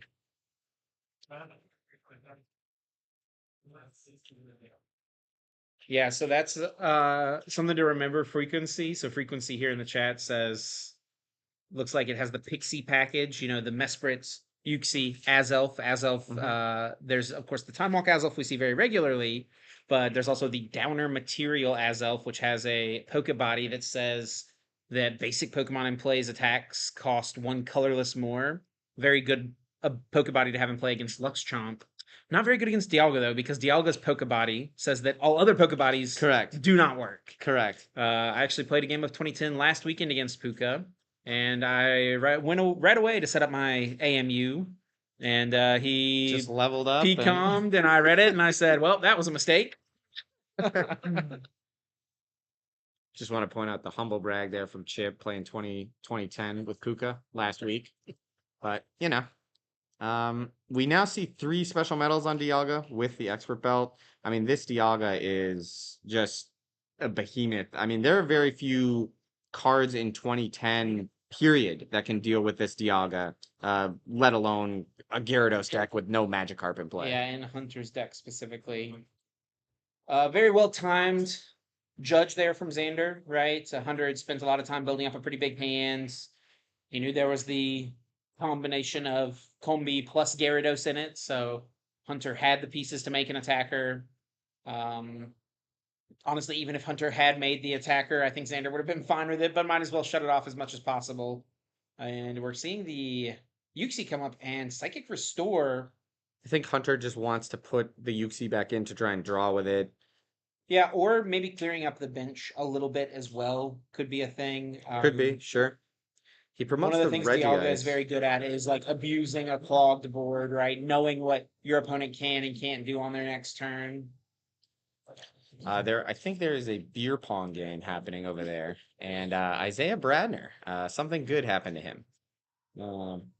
Oh my god. And you can I don't know if they can hear that or not. There's like If you a can- noise gate on the mic, but they might be able to hear that. Okay, well, if you hear loud shouting in the background, that is Michael's got a Isaiah pretty Bradner. good setup here for us. There's this little 2010 tournament happening, but lots of games and stuff being played. He's got this whole floor of his apartment rented out. So very kind of you to host us, Michael, for your big special weekend. Of course. I have been dreaming of this tournament for well before got engaged to my fiance. Is it one of the reasons you decided to get married? Yeah, actually, just to host this 2010 tournament on the rooftop terrace of my apartment building. Yep. I spent many thousands of dollars on a wedding just to have this tournament. Great Yeah. shout. And the knockout does happen. Red Dice, I do believe, is weak to metal. So I think Xander is getting close to having a perfect game here where he only uses Deafen. yeah, Um, and sweeps his opponent 6-0 as well. Yeah. Gives up 0 prize cards. We do see that Pretty Cynthia's powerful feelings. showing. Cynthia's feelings. Shuffle your hand into your deck and draw 4. If one of your Pokemon was knocked out the previous turn, you draw 8 instead. Actually, a really powerful supporter that doesn't get played in a ton of decks, and if it does, it's really only as a one of. Yeah. Kind of speaks to the power of Claydol that we've seen in other matchups earlier today. Yeah, of course, one of the reasons Gyarados can afford to play a lot of these one-of supporters is because you can find them at specific times with the Sableye. Oh, Sableye. yep. So you can utilize it kind of when you want to in a game. Granted, that would give up your attack, but usually it's still just fine. And can get them back with that one versus secret that often is played. We are going to see a flash bite, so a little bit of damage being put Hell yeah. down from Hunter is going down swinging here with a flash bite, 1 damage on this Dialga that has an effective 170 HP, I think. The captain goes down with his ship, and the pass now over to Xander. Gonna trade off again. Hunter Hunter's just made eye contact with solemnly someone on the shakes his side. head at our friend Troy. He knows. He's played plenty of Pokemon. Not a good situation. We do see the Combi with the Okay. collector. Is Finally. there a Gyarados is the question. Or is he going to need to draw it off this Uxie? Xander might even just let him set up just for fun. Yeah. Xander I don't know, man. Xander's not really the mercy type. Yeah, that's true. That's true. I promise you, if there's a power spray and Hunter attempts to use this Uxie, Xander will use it. I think Hunter has way too many cards in hand to set up anyway, so Well, he could still play it. Maybe bait out the power spray. sure, he could. Cray, yes, this is the 2010 supporter turn 1 rules. So going first, you can only attach energy, bench Pokemon, and attack. Going second, there are no restrictions of any kind, as well as rare candy being unnerfed. So you can use rare candy on the first turn and on a Pokemon the turn you play it down. He's got a nice little fist pump there from Hunter as he's finally been able to get a Magikarp in play. Well, let's see if a Gyarados can accompany. Oh wait, no, there's no broken time space in play. Correct. Oh man, Yeah. yeah, it's just all bad, isn't it?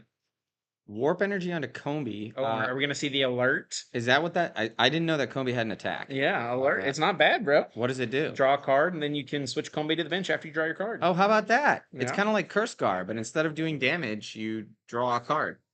And Look at then- that. Oh, Alert. we're moving. He's getting mobile. Up into the Crobat G. Crobat and Azelf both have free retreat. Azelf does thanks to that unknown Q Pokemon card and now Tool. And Crobat has natural free retreat. Crobat also one of the better cards of this format. Definitely. Yeah. Yeah, even non-SP decks would often play Crobat just simply to fix math. You know, Yep. 10 extra damage here, 10 extra damage there. I mean, a great example of it is the Gyarados deck here. Not an SP deck. Hunter, He can't play the tool card. Yep. of course, the current Pokemon that he plays, that tool card is not an item. It's a tool card, but unfortunately, Deafen shuts that off. Tail Revenge only doing 60 damage because of the 3 special metals that Dialga has on it. Yep. So we, at any point here, could see a Warp Energy into the Garchomp on the bench to use a Garchomp C level X. We could see a Poketurn, which I think we've only seen 1 or 2 of at this point. We're actually going to see a Warp Energy just into the other Dialga. Yeah, interesting. Xander had another opportunity earlier to kind of go for the good, the really strong loop, and didn't do it. And we do see the fourth special metal come down. This one's on the other Dialga. This aesthetically feels very bad, having 3 special metal on one Dialga and 1 on the other. I think that was a misplay. I don't like how that looks. So Xander, of course, just CD coming through here. he's just gonna keep deafening. And honestly, he's content to do this until Hunter forces him to stop. And Hunter is not in a position to do that at all. Yeah, thinking through his plays. We haven't seen a Cyclone Energy or anything like that yet. If he has one, this would be a decent time to use it.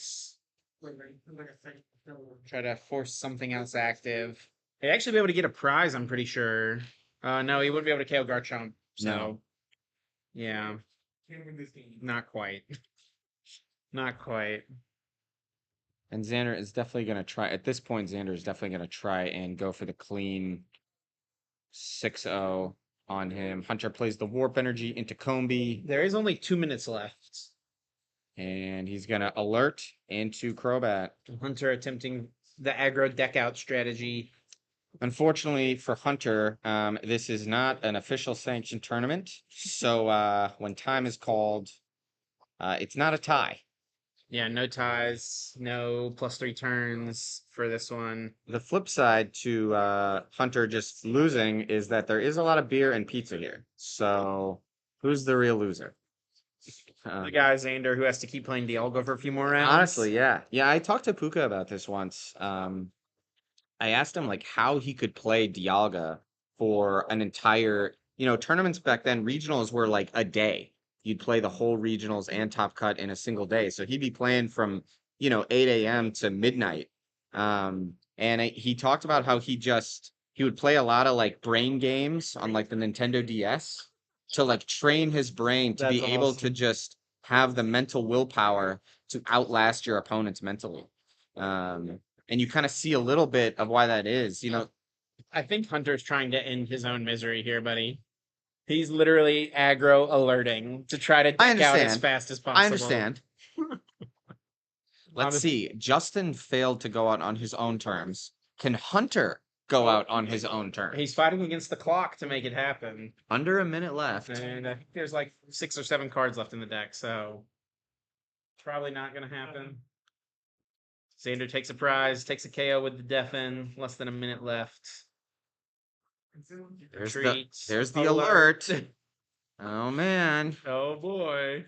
And I think he's gonna alert again. Yeah, never went into the Luxray like you mentioned as a way to kind of like soak a hit. Yeah. Could have been something to try to utilize at some point in here. Took a turn, just gonna pick up that Bronzong. It was getting pretty damaged, so. Ooh. Oh, is this gonna be going for the win here? Oh man.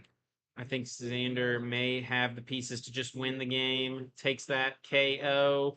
And then Xander whatever Hunter sends up, Xander will be able to KO. dominates Hunter right at the buzzer. As the timer goes off.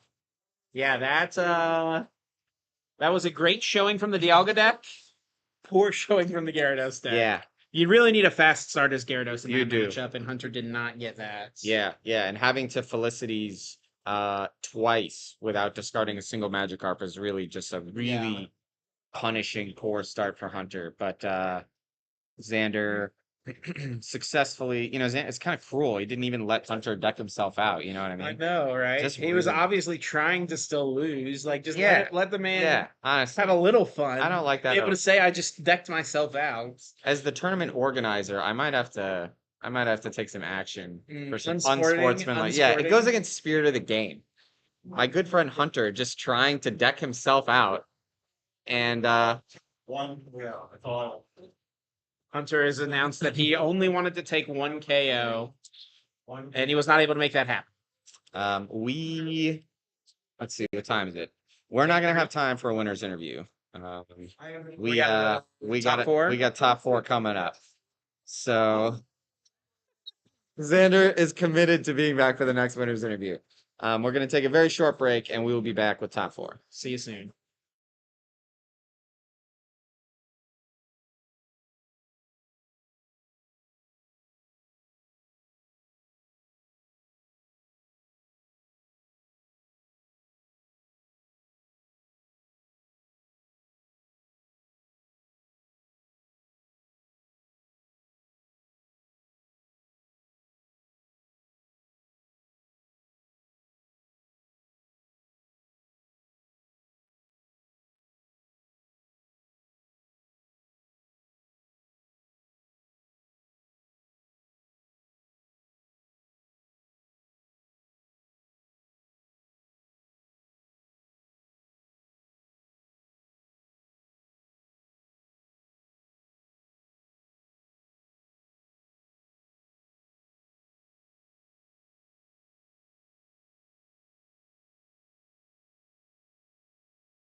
Like 100 something.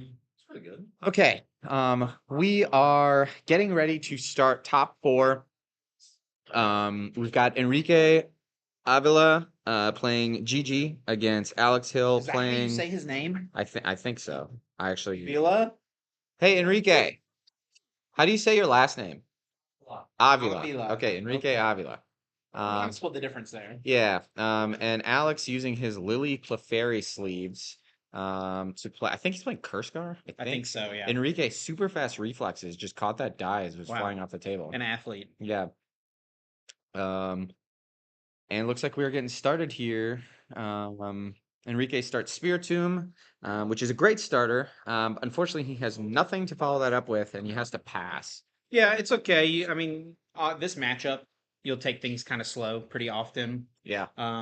Both players here are going to be aiming to just Wow, establish their stage twos. And yeah, wow, really nothing going on there for Enrique and nothing going on for Alex as he attaches to Unknown G in the active spot and plays a Looker's Investigation. He looks at his opponent's hand and he gets to choose one of the two players and have that player shuffle their hand into the deck and draw 5 cards. Of course, choosing himself because he had nothing. I gotta be honest. I don't think I have literally ever attached an energy to Unknown G before. Yeah, that is pretty interesting. I gotta think that Alex is doing it just for the potential to retreat into a Spiritomb here. Of If he finds course. Spiritomb plus Ghastly. I just meant I'm kind of built different and I've never had that issue. I don't think I've ever started Unknown And G also before. Unknown G, we see here Alex is deviating from the quote unquote perfect Frank That is 60. true. That is from, true. And from look, Worlds he's getting 2010. punished for doing so. Wow. Yeah, you should Yeah. not try and be unique. You should just follow the herd. Yeah, neither. Oh, wait. Oh, this isn't Kurskar. I swear he told me he was playing okay. Gengar. Well, now we look stupid. I thought he was playing Gengar. Okay, we None see of these are another- cards that you play in Gengar. Enrique Another Spirit- benches a Spiritomb and passes. Wow. Wait, Unknown G has an attack? I mean, every Pokemon has an attack. Well, yeah. I what does it do? 10 you're- damage, it looks like. You're the encyclopedia. Bro, you should that know didn't this. play in 2010. Dude, that's crazy. Okay. Well, Enrique just benched a Spiritomb and passed. I have to imagine it's like hidden power for 10 damage. Alex uses Bebe Search to grab a Uxie. He does have only 2 cards in hand, so this setup will get at least 5, possibly more if he has more cards he can play. Enrique reveals a rare candy, something he can't play because of his own Spiritomb. We see the setup for... only 4. Oh, okay. I thought it was 5 cards, or 2 cards in hand, but... Yeah, so I don't know what deck Alex is playing here, to be honest. I guess it could be some sort of SP deck. He didn't use Hidden Power again? I'm gonna look. I don't have my phone on me. Okay, never mind. I can't look up. I think he stuff. did use. But No, 'cause I think- pretty decent top deck here for Enrique. Oh, Does find a Yes, Voltoy, yes. and that is perfect because now he can Darkness Grace into a Claydol. We can start to see some movement here with the Claydol next turn, and yeah, just a pass once again from Alex. Jeez. all right. Enrique now has Cosmic Power. He does have kind of a big hand, and a few of those are items, so he's not going to be able to burn a ton of cards, but he will be able to start cycling a little bit. We do see the Cosmic Power. I think it's 2 for 2. 2 for 2. That's in the draw. You do. I think I think you can. you. No, Enrique. Yeah, it says put up to 2 cards down, then draw till you have 6. Yeah, Yeah, he can put them on. yeah. Yeah. So Enrique unfortunately can draw no cards, but he can. Hey, he's setting up for a future turn's Right. Cosmic Power. Oh, well, are you playing music? Was but it stopped. Oh, well, play some more music. Enrique's just cheating. Oh, yeah. Exactly. Yeah, super. Real tight ship we're running here. As I drink my soju. You're so duh. Mm-hmm. Passing now from Enrique over to Alex. Obviously, though, And Enrique's in Alex a just much better. passes. Wow. And we do see a Bebe, so we're going to see at least getting 1 Ralts down. Yeah, and we can see a Darkness Grace this turn. Yeah, and Enrique, we know from the first turn, has, I think, 2 Gardevoir in his hand, so he's going to start getting things moving here. He had some energy as well, so we might see an energy attachment. We're going to start to see some movement, which is good. I can regain first. I'm going to look up what the unknown does. Do this right. Yeah. Good idea. You can type unknown G, it'll find it. I don't think it will on PKM cards, will it? Nope. Oh, damn. I was gonna say you were about to owe me a lot of money. Oh, it is 2 energy and it does 50 damage. But if it has any damage counters on it, it does its base damage is 10. Wait, how is he not a bad attacking for attack. 1 then? He's not been attacking. He hasn't been attacking. Oh. Well, how did the damage counter get on the Spirit Tomb in the first place? There's definitely more than the Darkness Grace. Because there's a Crobat on Alex's Oh, bench. yeah, right. A little too much soda. Soda over there. Um, All right, things are moving now, though. We got a Curlia, and here is a Gardevoir, and Telepass can be used. Lookers, not a card you want to give to a Gardevoir player because they're going to have constant access in their own deck and to your and hand. to disrupt you potentially. Yep. Enrique's going to value the setup here still a little bit, though. Uses the Bebe search, puts a card back, gets any Pokemon here. Going to try to, looks like, establish another Ralts. That reminds me, one time I was playing GG at a regionals, and my opponent played a Cyrus's Initiative against me. And I was playing Gardevoir, and I used his Then they own Cyrus initiatives you- Initiative like 10 times. Yeah. It was awesome. I still lost, but They didn't think it was awesome. he did not, no. We do see the Cosmic finally drawn some. The cards he drew are actually really good, just not when Spiritomb is in the active spot. I drew a couple rare candies, drew some evolutions. He tries to attach the rare candy. Can't do that. Attaches the Psychic and uses Darkness Grace again. Now that's at 40 damage. 40? Okay. Yep. So, I mean, an energy from Alex would lead to a KO Correct. prize card. Gotta wonder how strong that would be, though. I think Well, there's Alex... actually no Curlia, so he doesn't take the damage. But to your point, yeah, an energy is still Okay, yeah, no a prize. evolving happening here. I don't know what deck Alex is playing. I mean, is it Guardy? Is it a Guardy Mirror that we have going on here? I'll tell you what, the deck he's playing is bad. He's not doing anything. But I just the Crobat is what's throwing me off here. Yeah. It makes me think it's a SP deck of some sort, and we just It could also be like a Gengar C deck, Gengar Garchomp, maybe like a more aggressive Gengar. We see 2 double colorless, which he can use. So he's now 1 turn away from attacking with Spirit or with Psychic Lock, unless he can find a Moonlight Stadium.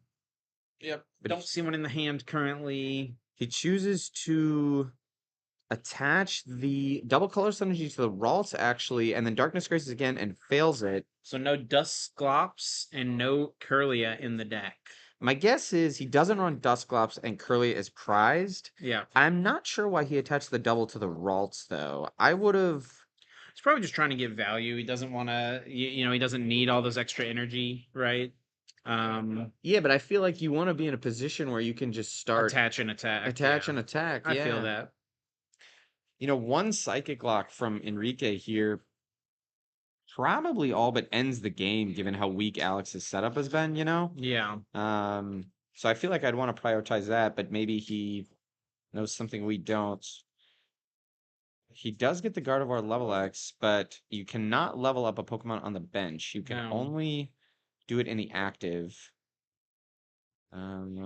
Cosmic Power. He might be looking for a Moonlight, Doesn't find it. There's a Call Energy, so he can attach that to the Gardevoir.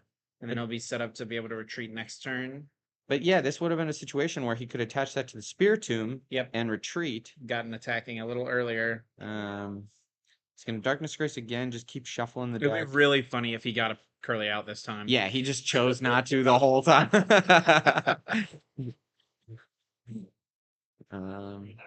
Yeah. You see the draw from Alex? And this time... Oh, we see something. It is a ball toy. Okay. And that leaves me with even more questions. And a pass. He must just, I think it's probably just a Gengar deck with like a tech Crobat to like sneak a Shadow Room KO on a You think it's a Pixie. Curse Gar? Yeah, I with- mean, what else plays all this stuff and Claydol? That's like Gengar C, I'm telling you. Gengar with Garchomp. Gengar C could be. And we will see the Psychic Lock. KO's the Unknown G. Draw from Alex. There How- is 3 energy on there, right? And he finally finds something. It is a supporter. It is a Roseanne's. And we do see a Ghastly.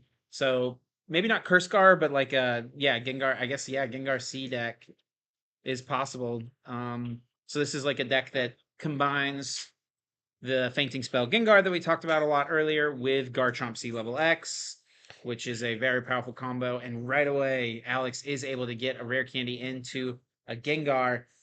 Honestly, last turn, I'm kind of surprised we didn't see Enrique like telepass lookers and get rid of Alex's big hand right before a KO. Could Something be, like yeah. could have yeah. at least looked at the hand, you Yep, know, I see what agree. Alex is working with. Yeah. There's a situation here also now where actually, never mind. I was gonna say maybe a bring down here on the ball toy, but then you break Psychic Lock, and I don't know if that's something you want to do. At this point, we're keeping up the Psychic Lock, I think. I actually played Gengar C back at this time. It was one of my So favorite decks. Alex could take a prize here on the Spiritomb.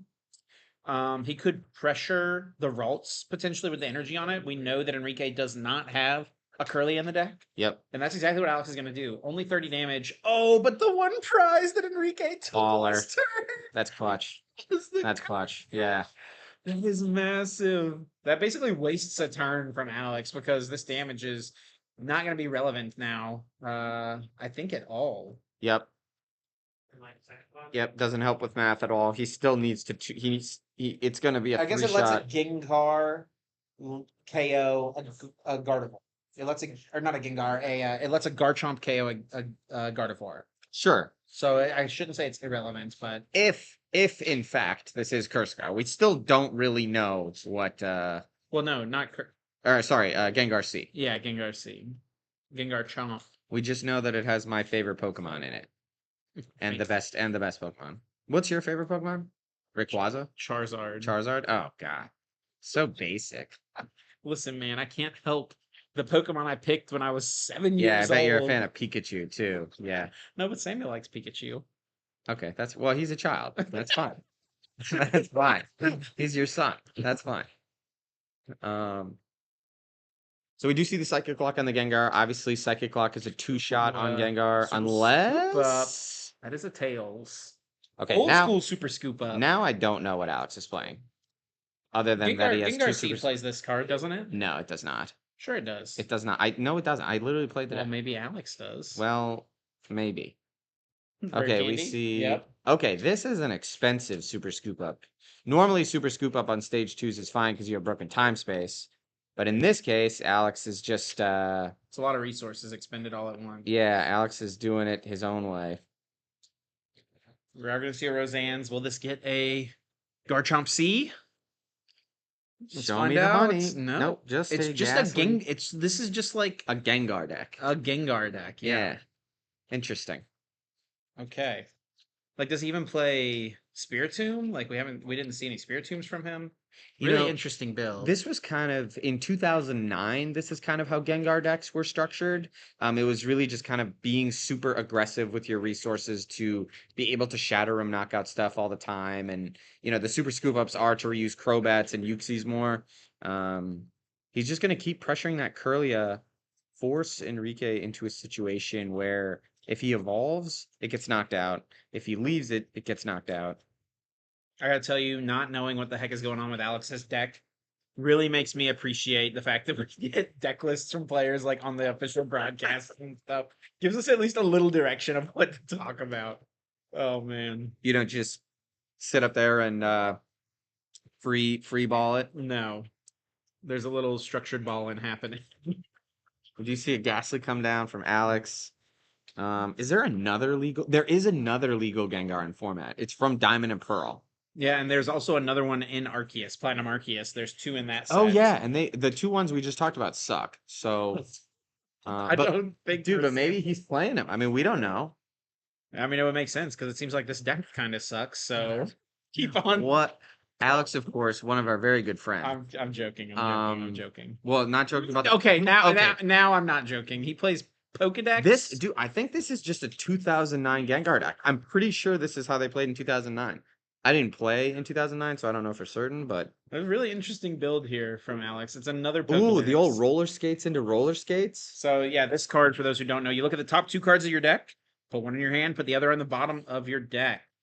It's kind of like a decent turbo item. You'd see it in decks every once in a while, but definitely not super common. And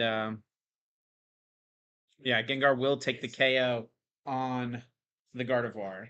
So Alex will take his first prize now. Alex has now actually put Enrique in an interesting situation where he's now going to force Enrique to flip for Feigning Spell, most likely, unless Enrique has a way to switch this. And if Alex hits heads on Feigning Spell, Enrique is now out of attackers. Yeah, this is kind of precarious here. And that's why so many people love this Gengar specifically. Yeah. Because even in a game where it felt like you were so far behind. Yep. You always had that 50-50 to Yep. get right back into things. The great equalizer, Feigning Spell. Yesterday I played 3 really good games against Mustafa. I was playing Kurskar and he was playing Gardevoir, and I actually went 5 for 5 on Feigning Spell heads. Because Gengar is How my many boy. games did you win? 1. But Each game came down to the last prize for both players. Okay, Enrique says, I don't care about your Feigning Spell. I'll have another. Big flip. Ooh, there's a world where Enrique. Oh, no. Here's the flip. It is a Tails. Off the table, but a Tails. Gengar goes down. Gardevoir does not. Enrique surges ahead, and now Alex needs to find a way to establish some sort of attacker. And he's got to do it under power lock here. It's interesting. Enrique, if he's been telepassing, it's only been for that Bebe's or Roseanne. I don't think he's been And I don't think he has been. This is a situation where using lookers would be good just to see what Alex has. You know, shuffle your own hand in. I see a Haunter here, it looks like. Potentially. I'll make sure to have if Enrique does end up winning this game, I'll make sure to have a talk with him about using one of the most powerful abilities in the history of Pokemon. Alex is going to use Night Maintenance. It's the exact same card as Super Rod. You search your discard pile for 3 in any combination of Pokemon and Basic Energy, shuffle them back into the deck. Looks like a Psychic, Ghastly, and probably a Gengar going back in. Still, though, kind of, Alex is definitely at the mercy of, I assume, his top decks. I don't know if he has another draw supporter, like another Lookers in his hand. And that's the effect here of the Gardevoir. It's Psychic Lock attack, 60 damage, and then your opponent can't use any Pokemon powers. Is that a second Lookers? A second Lookers. Wow. Not very common to see 2 Lookers in a list. Definitely not. It's the Gardevoir deck kind of works in a similar way to how the Dialga deck that we saw Xander play last round works. It's really just grinds you down. Yes. Over 10, 15 turns of not having powers, you eventually. Oh, what a draw! Finds off the Lookers, Broken Time Space, and Gengar in order to get an attack off this turn. My boy is back. Now, his only he's probably gonna just try to put some damage on the bench to Gardevoir. I would assume. Go after that. He could knock out the Spiritomb, but he doesn't really need to do that. He can chase that prize kind of later on in the game. He, of course, can't target down the Claydol because of the unknown G that is attached to it. It protects it from effects of attacks. Of course, the Shadow Rune places damage counters. It's the effect of an attack, so would not work. And yes, 6 damage counters, sure enough, going on to the Gardevoir. Now Enrique draws. Will he remember to use Telepass? It's pretty funny that is a question we're asking. Yeah, he's playing the deck that does this and he hasn't been doing it, but it's fine. Enrique second at US Nationals with Wailord, of course. So he is no stranger to not using resources at all. But fun fact about Enrique, very, very good friend of mine, actually another member of my wedding party. I met him in the finals of Wisconsin State's 2015, where I beat him, actually. If he had won, would he be in your wedding party? Probably not, no. Yeah, it would have started the friendship off really poorly. But we do see... He did use the Lookers. And Alex is making fun of the different... Are World Championship cards considered rarities? Would you consider them? It's just a different type of card, Different, I guess. yeah. I don't know. That feels unclean, actually. I agree with Alex. You should not mix the World Championship cards with regular cards. Diabolical. You know? Good guy Alex here playing with his hand face up, since Enrique technically has the knowledge of the cards. That's a very Magic thing. It is, yeah. Alex, of course, a big fan of Magic the Gathering, where they do really pretentious stuff like this all the time. So, so, um, You're not wrong. but so again, Alex has actually put Enrique in the same situation. Now he's going to be forced to flip for Feigning Spell, and if he flips tails, I'm sorry, if Alex flips heads, Enrique is down all of his attackers in an instant. Yeah, and for any confusion here, Psychic Lock only works during your opponent's next turn. Fainting Spell happens during your turn, so that's why that ability still works even after the use of a Psychic Lock. Yep. It's the same reason why you can't Power Spray a Feigning Spell, because Power Spray actually happens on the SP player's turn. Yeah. So so we do see communication for Nidoran. I'm gonna guess he's got Rare Candy Nidoqueen. At I least think he has a Nidorino in his hand, and Broken Time Space is in play. well, Nidorino wouldn't do anything. to help him. Nidorina. That's crazy that you're on the official broadcast crew. Heads from Feigning Spell. Oh, the Fainting Spell heads takes down the Gardevoir. What? The person who attacked. I believe so, yeah. Promotes the Spiritomb immediately, doesn't let Alex get access to item cards, which could be useful, especially if he is now out of Power Lock. Oh, no, sorry, he's still under Power Lock. Yeah. For another turn. And now, in addition to being under Power Lock, he's under Item Lock. So Enrique may have still just bought himself a turn here, but he does promote the damaged Spiritomb. So if he doesn't have a way to switch this Spiritomb out, then he kind of... Oh, and he's got the Nidoqueen here. And Nidoqueen's attack is honestly pretty good. Psychic 2 colorless, 60 base damage, and then 10 more for each Pokemon on your opponent's bench. So it can get in there and KO some of this low HP stuff at this time, but if Alex puts more Pokemon in play, it can start to actually do decent damage. Let's see if he can find a Moonlight Stadium. No, he does not. I think he had a Psychic Energy in his hand before he used Cosmic and didn't attach that. Could have drawn one more card, yeah. Yeah, I would assume he runs Moonlight Stadium. And it's unfortunate, the Maternal Comfort will heal Spiritomb down to 40 HP, but As still, Uxie will still KO it. still within range of a Uxie KO, yeah.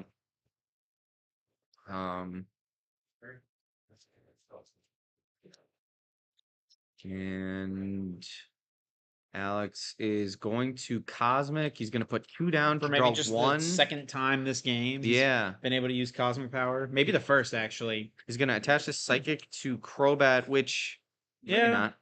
I was going to say, maybe not a super optimal play, but it allows you to poke a turn the energy and get it back.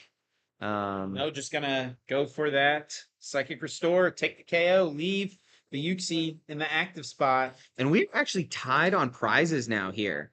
We're down to 2-2 prizes for both players, which is interesting because it's felt like Enrique, for the most part, has been in a pretty strong command of the game.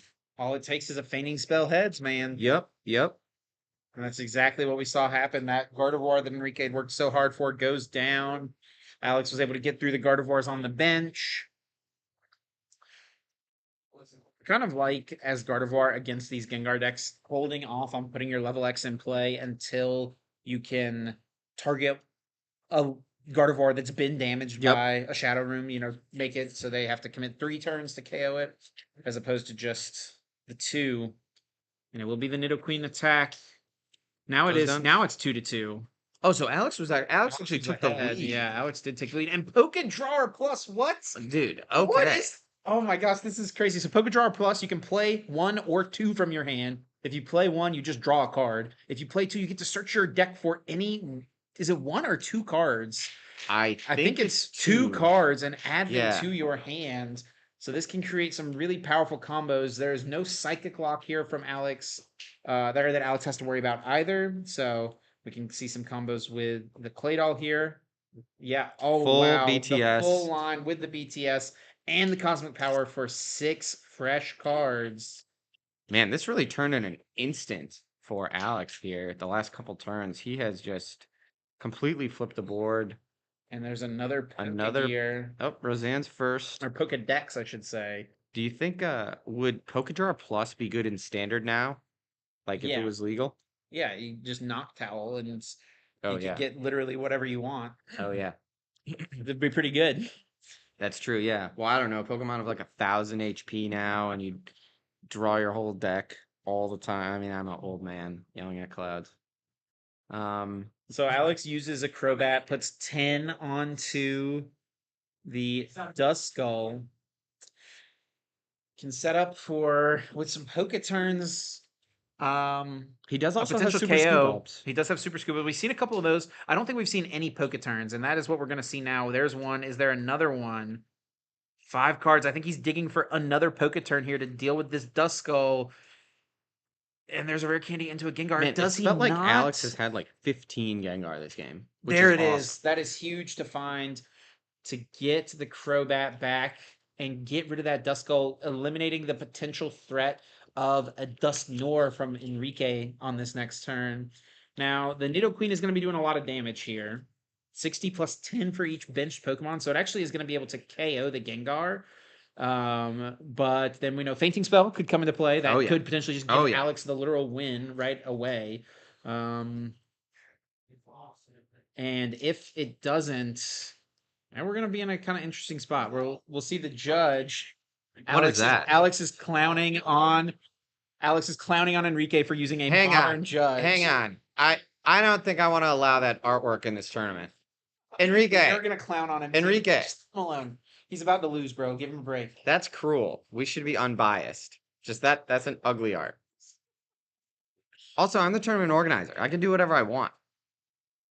And I shouldn't even say he's about to lose because, to be honest, if Alex flips tails on this Fainting Spell, yeah, I'm remembering the Nidoqueen correct, right? It's 60 plus 10 more. I think it's 50 plus 10. But 50 yes. plus 10. For So each either way, it evolution. would still be a no. It's your opponent's benched Pokemon.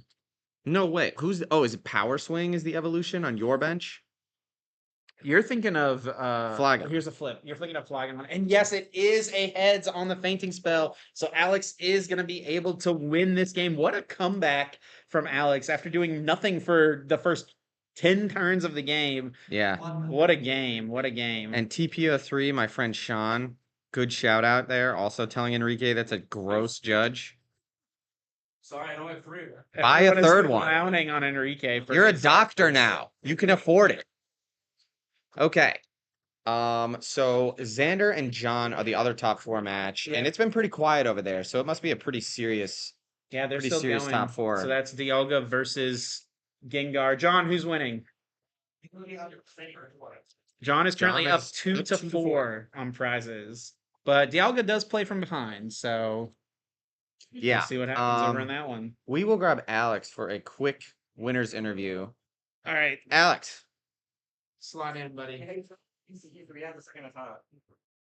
We were trying to figure out what deck you were playing for the first Yeah. Oh boy. Congratulations on making the you, thank you. finals. Yeah. You're 1 win away from getting this. Honestly, I thought about tryharding a little bit more and playing Cursegar, but Here's a question for you. Why are you playing a 2009 meta deck to Yeah. a 2010 tournament? well, basically because I was a senior and this was the deck that I like to play.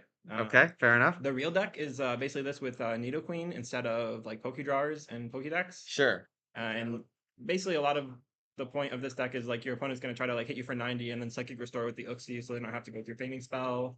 They hit you for 90, they can like do some Crobats or do some Poison. Like every deck has some way around it.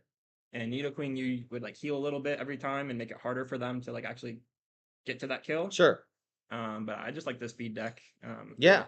It was No. kind of fun just being a senior and just like flip heads, get knockouts. Like It was very interesting. Like it seemed like Enrique at multiple points, especially early, was in like complete control of the game.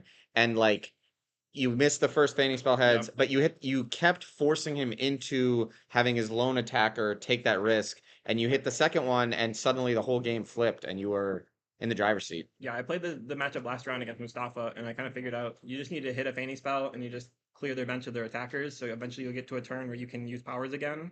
And if you get that turn, you're probably gonna win. You get like that like big knockout that I got on the Dust Goal or something Yeah. like that. Yeah, you also sat there with Unknown G for like 15 turns, and I thought you were attacking with Unknown G because I didn't know what Unknown G did. Yeah. But it turns out you weren't. It was about to do 50. So I put the 10 on the Spiritomb, so I was gonna do 50. Is that what the attack does? It does 50, or if the unknown has damage on it, it does only 10.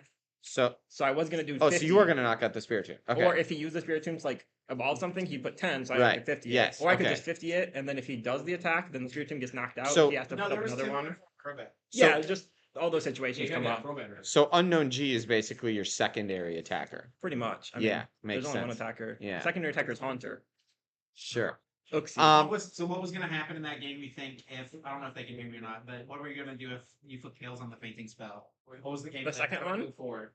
I mean, lose. Okay. I'm looking for a spot to Poltergeist the Gardevoir and take a knockout. Need to have 3 trainers, so I either have to like track him or have him be unlucky with like off a Lippers or off a Judge. He draws the trainer off the prize. That's the third one. We also wanted to note that you did that Magic player thing where you played with the cards he saw face up. Yeah. Really pretentious. We don't do that here. So if you do that in the finals, I will disqualify you. Unfortunate. So anyway, congratulations. You've made it to the finals. You have escaped single elimination, and you are now in the double elim bracket. I'm being yelled at. So I will be back with the finals when they're done with their game, which is soon. So be right back. Good job.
So I didn't like. All right.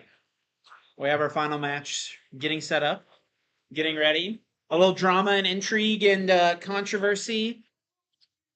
In the other top four match, Xander Pro has announced he will be tweeting about this. Yeah, it turns out that you need a really firm hand to run a tournament, and I've kind of been pretty laissez-faire. Basically, time was called. John and Xander were tied on prizes. Michael, who's running the tournament, we had timer in place, and he was like, "Yeah, we're doing the old 2010 rules where time is called. Whoever's ahead on prizes win. If no one's ahead on prizes, you play till someone's ahead on prizes. That person wins, right? That's the old rules." Michael walks away. John and Xander keep playing, and it becomes this discussion of like, Xander was going to lose, and it was like, Yeah, well, and he wants to speak his truth. all right, you know what? Let's let them litigate this. All right, fine. Come here. No, dude, are we really doing this right now? All right, fine. Actually, Dang game. all right. We gotta play finals. We gotta play finals. I don't know, man. Try the other one. Aren't you already connected to it? Dude, what a mess this tournament is. Dude, that's insane. It's great. Anyway, yeah. So John took the prize. Basically, they finished playing the game out. Xander ended up winning, and then it became this thing of back and forth of like, well, Michael was like, well, this is how the tournament is. Yeah. But they're like, well, but Xander won, and then so basically John is in the finals. Yes. So because of that, we have an all Gengar finals to win a Gengar trophy, Yeah. which seems fitting. And it is still 30 minutes, yes? Yeah, because I want to go hang out with people at my party. So we're gonna do a best of one. Who wanted to run a tournament at your party? Well, we're having fun. Anyway, so we're in finals. So we've got Alex's 2009 competitive deck that he liked playing as a senior that he adapted to a 2010 deck, versus John playing the perfect Kurskar list. John, of course, played like one game with it and then wanted to play it and then spent the last few days just grinding for NAIC. And didn't really play 2010, so it feels a little sacrilegious that somebody who did not spend time playing my favorite format picked up one of my favorite decks of all time and is doing well with it. But it's Gengar, so I'm not going to complain too much about it because I love Gengar.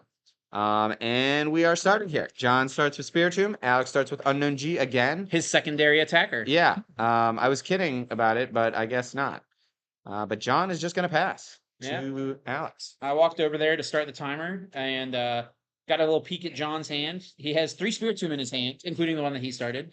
But he does have a Roseanne, so he's got a very solid second turn here. Starting it off right away by slamming that Roseanne, switching his deck for to an inning combination of basic Pokemon and a basic energy card. I'm going to guess he's going to take... Hang on. Chip will solo cast this. I'll be right back. Michael having to run around and say goodbye to people at his party.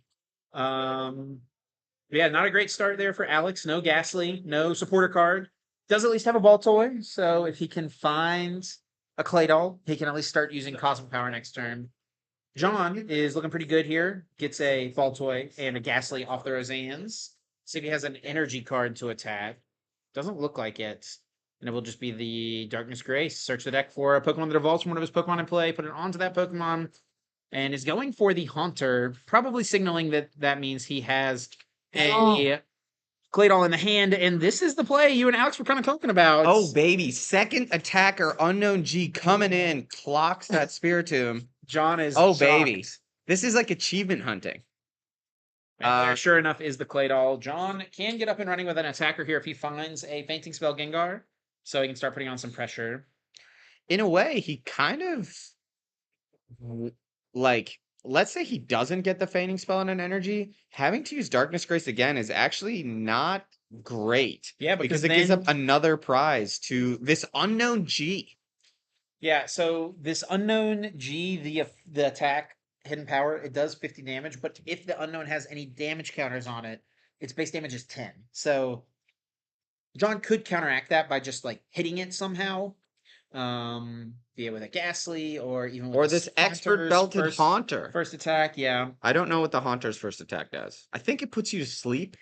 I think that's what that does.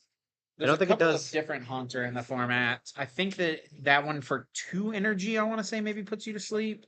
This Haunter is really good though because it has free retreat. Whereas the Stormfront Haunter, which has 10 more HP, has a single retreat cost. Yeah. So that's why Frank played 2 of this Haunter. Yes. And my all Japanese curse card deck unfortunately only has 1 because it is impossible to find this random niche 2008 common in Japanese. So John is able to find a Gengar. He benches, debating benching another Spiritomb. He probably wants to try to get as much value as possible from his Cosmic Power, but putting another Spiritomb in play is not bad. great. Yeah. Yeah, especially against a deck that can play around the Spiritomb like Alex's Gengar deck can. Yeah, so I probably would like to see John, even though you're getting less cards, it's probably worth it to not put the Spiritomb down. And Cosmic Power will still draw 5. There are only 5 basic Psychic Energy in this deck list. Let's see if he can find one of them. There's the don't Roseannes, but he already played Babies. And I don't see any energy. Oh, There there it is. is a Psychic Oh, Energy. Okay. Perfect.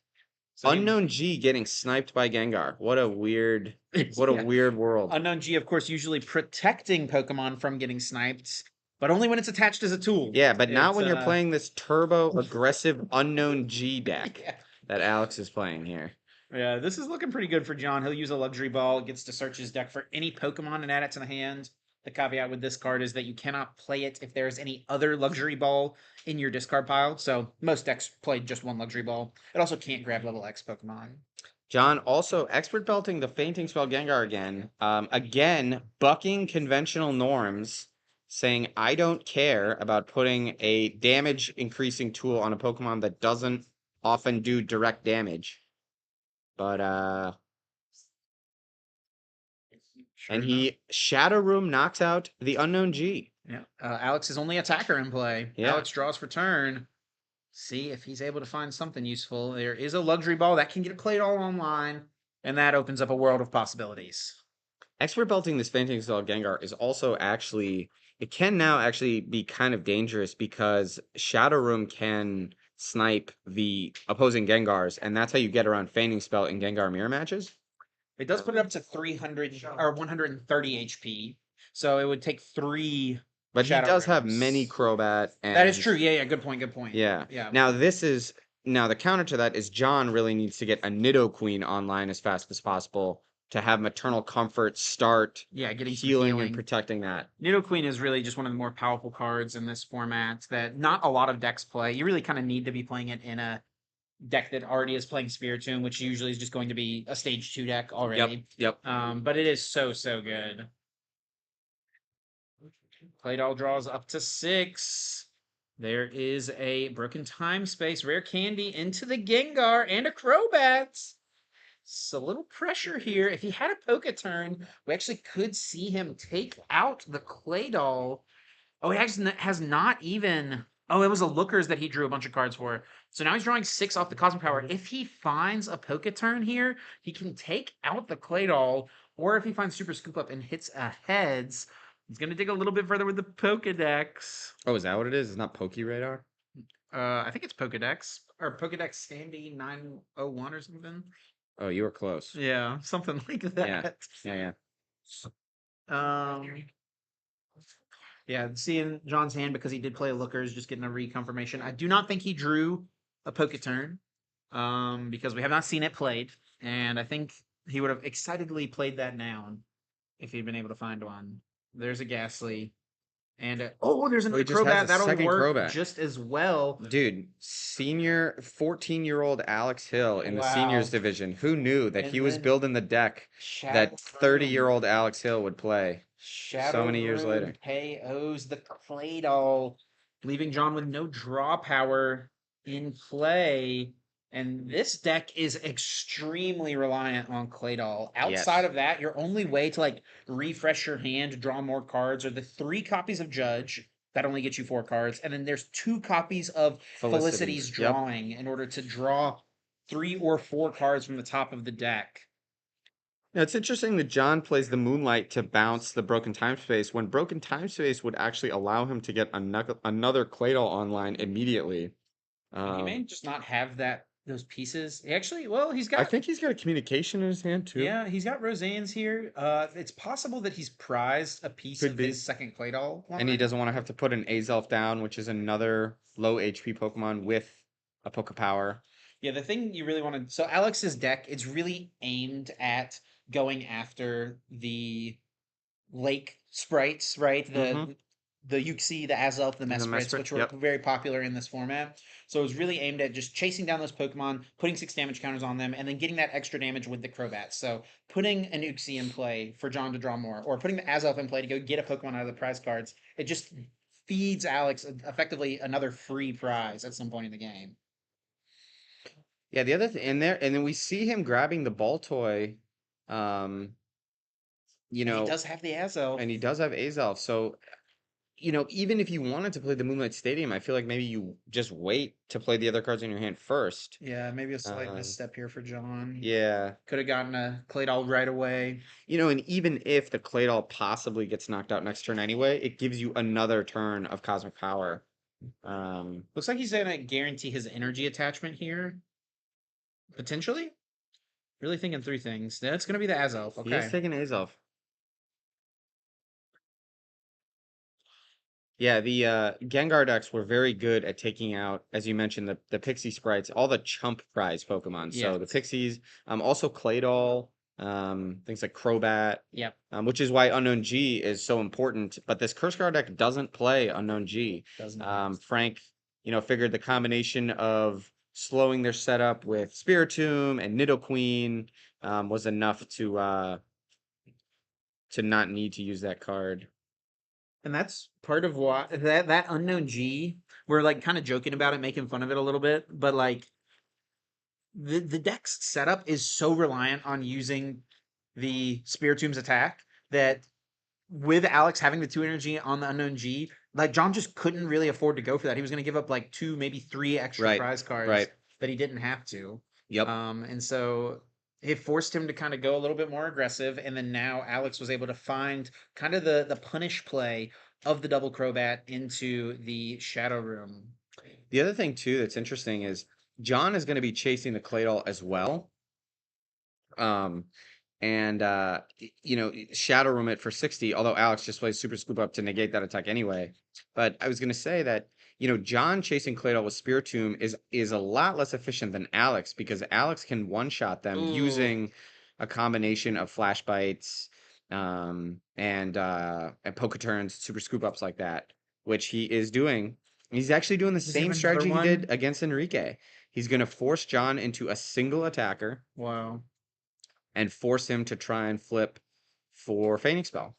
Now, of course, John can get around that, but Alex is really committed to chasing these low HP Pokemon on the bench, whether or not they have an ability.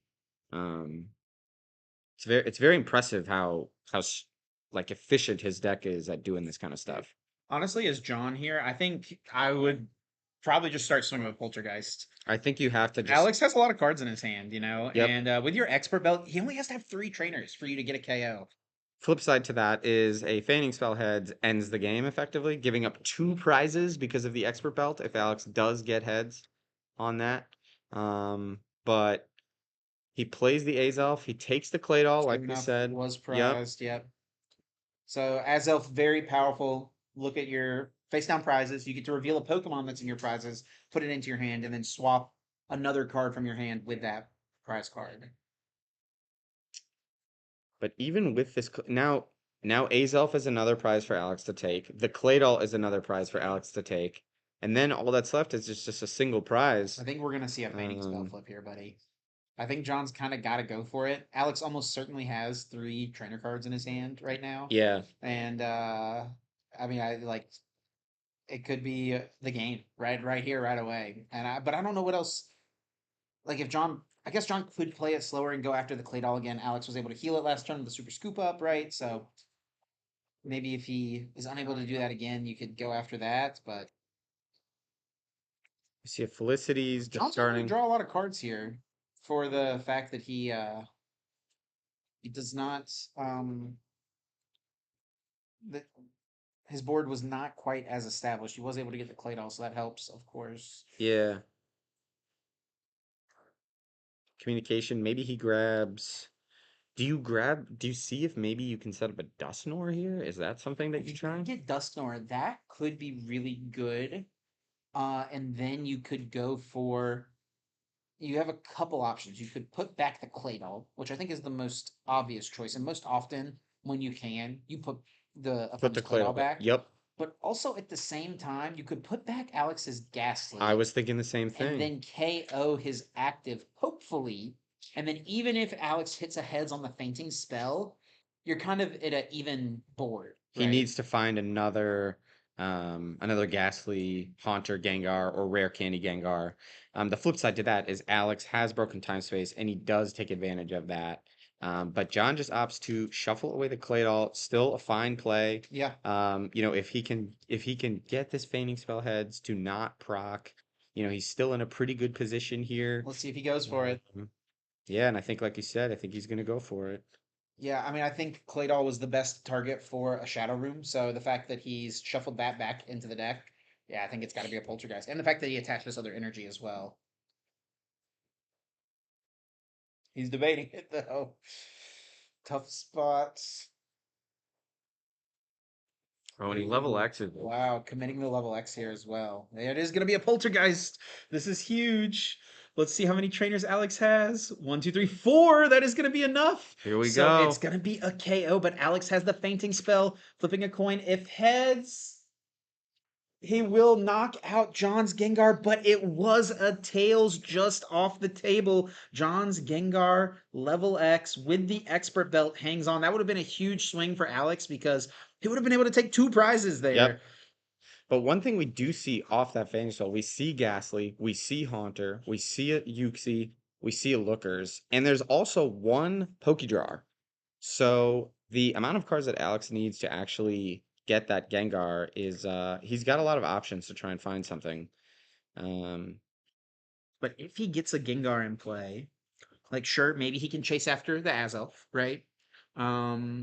But John, like you're not dealing with John's threat, right? John has established this big Gengar, and now John knows what's in Alex's hand, so he can keep track of kind of which trainers that Alex had in his hand, which ones he plays this turn, and which one he's done, and which Yep. ones he doesn't. Because That's if true. he doesn't play them, he can know exactly how much damage Poltergeist could potentially do here. The flip side is I think a lot of the trainers in Alex's hand are cards he can. Oh, Well, never mind. Now he won't know. Never mind.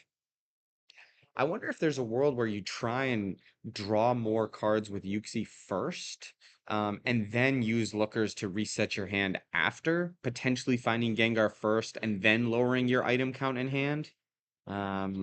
Whereas now you're kind of just hoping that these 5 cards are going to be good. His deck is built very turbo, right? It's got the Poké Drawers, it's got the Pokédex or Poké Handy. He's There's able the to find Gengar. the Gengar. All There's he the needs now is a Gengar. Psychic Energy to at least make something happen here. John's hand, I think it was Collector and then a Psychic Pokemon. I didn't quite register which one that was, so pretty decent spot. He can get another Ghastly and then still will have the Cosmic Power to fill the hand. Could start to see the Gengar level X, that attack on the level X get into the mix, spread some damage, and that can put on. I mean, that's 90 damage being put in play. If Alex doesn't bench anything else, that starts to put on a lot of pressure. Alex, I don't think he's got anything. I mean, it's been a while and he's been looking at his hand. Yeah, he doesn't have an energy, almost certainly. Night Maintenance, the shuffle back 3 inning combination of Pokemon and energy cards. It will be a Ghastly, Gengar, Psychic. Yeah, looks like that is going to be the trio put back. No. Unknown G double Psychic. Okay. Okay, he's getting his secondary attacker back in. Now, if he can follow this up with a Uxie in his hand and draw until he has 7, he's given himself a pretty decent shot to be able to find an energy here. I think on the flip side, if he had a play like that, I think we would have seen the Night Maintenance come down a while ago. Instead, I think he's just burning his trainers, picking up the Crobat. Put 10 damage onto the Dusknoir. And yes, just a pass. John draws for turn. Definitely in a very good position here. He has Roseanne's and a Collector. Roseanne's can get Ghastly and Energy, which is really the only thing he wants here. Flip side to that, is there a world where you just try and set up Nidoqueen if you're John? Yeah, that is something that You just go with this one Gengar? leaning on either Nidoqueen or Dusknoir as kind of your closeout attacker is something that can be really good, especially Dusknoir against opposing Gengar decks. Hard Feelings places damage counters. It doesn't Yep. do damage, so it's another way you can get around Fainting Spell. So, Well, I wasn't even saying as an attacker. I was just saying oh get sure, to get the it in Nidoqueen play. online, get rid of his ability to spread a bunch of damage Yeah, sure. with Yeah, Shadow Room. and then yeah, get the Nidoqueen in play, and then you can power up one of these other guys as your Yeah. next attacker potentially. I don't disagree, especially because Alex now has already taken 3 prize cards. Yeah, Hard Feelings with the Dusknoir gets more powerful the later the game goes on, the more prizes your opponent has taken. But yeah, we'll probably just see what a Shadow Room onto the Gengar, right? Has to be, yeah. Yep. And he does that. Alex draws for turn. Needs some help. It is going to be Instantly the hits Lookers. Lookers. John does have a Judge though. Actually, there is. I think that's a Nidoqueen and a rare candy in his hand. So he could have gotten the Nidoqueen unless A Nidoran Nidoran could be prized. could be. We Yep. did see the Azelf already to get the second Claydol. Yep. Yep. So it is entirely possible. Nidoran hiding in the prizes.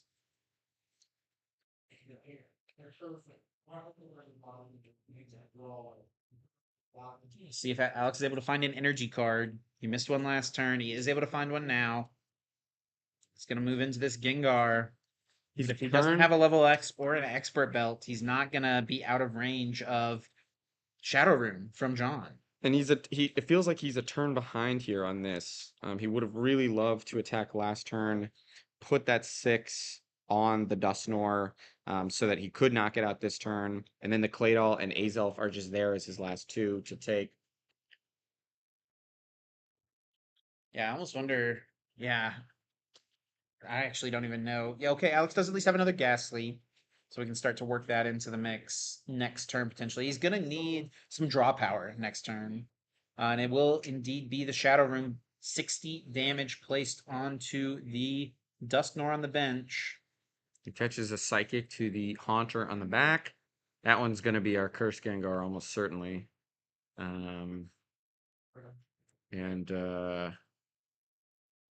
Curse Gengar is also actually pretty good into Feigning Spell because when you switch into a new Pokemon, that Pokemon becomes the target of Feigning Spell. Yes, So John can give up Pokemon like Spiritomb or Azelf sure. instead of giving up a big Gengar. And here comes the Bebes. That will probably get the Curse Scar. It's also nice because he can save a damage counter here. Because their Gengar from Alex has 110 HP. So it's got 60 on it. So he can use Curse, move a damage counter off of it to something on the bench. And we're getting confirmation there, John and Alex talking about it. John wanted to make sure that Shadow Room does not activate Fainting Spell. Indeed, it does not. And yes, he will use Curse, move a damage counter over, and then now we'll place 6 damage counters onto the Gengar in the active, knocking it out. Does take the knockout, and now we are tied on prizes here at 3. John, seemingly with a really bad opener, has kind of taken control of the game a little bit here from Alex. We see Pokédex. Pokédex. I thought it was Pokédex, but then you said Pokéhandy, and it's made me question myself. Okay. We're checking on this, chat. Don't worry. This is important. Yeah, we make sure to bring you all the correct information we can here. I do think it might be Pokéhandy. Yeah, it is indeed. Pokéhandy 910. 910, of course. I had that part right. Yeah. Glazgar.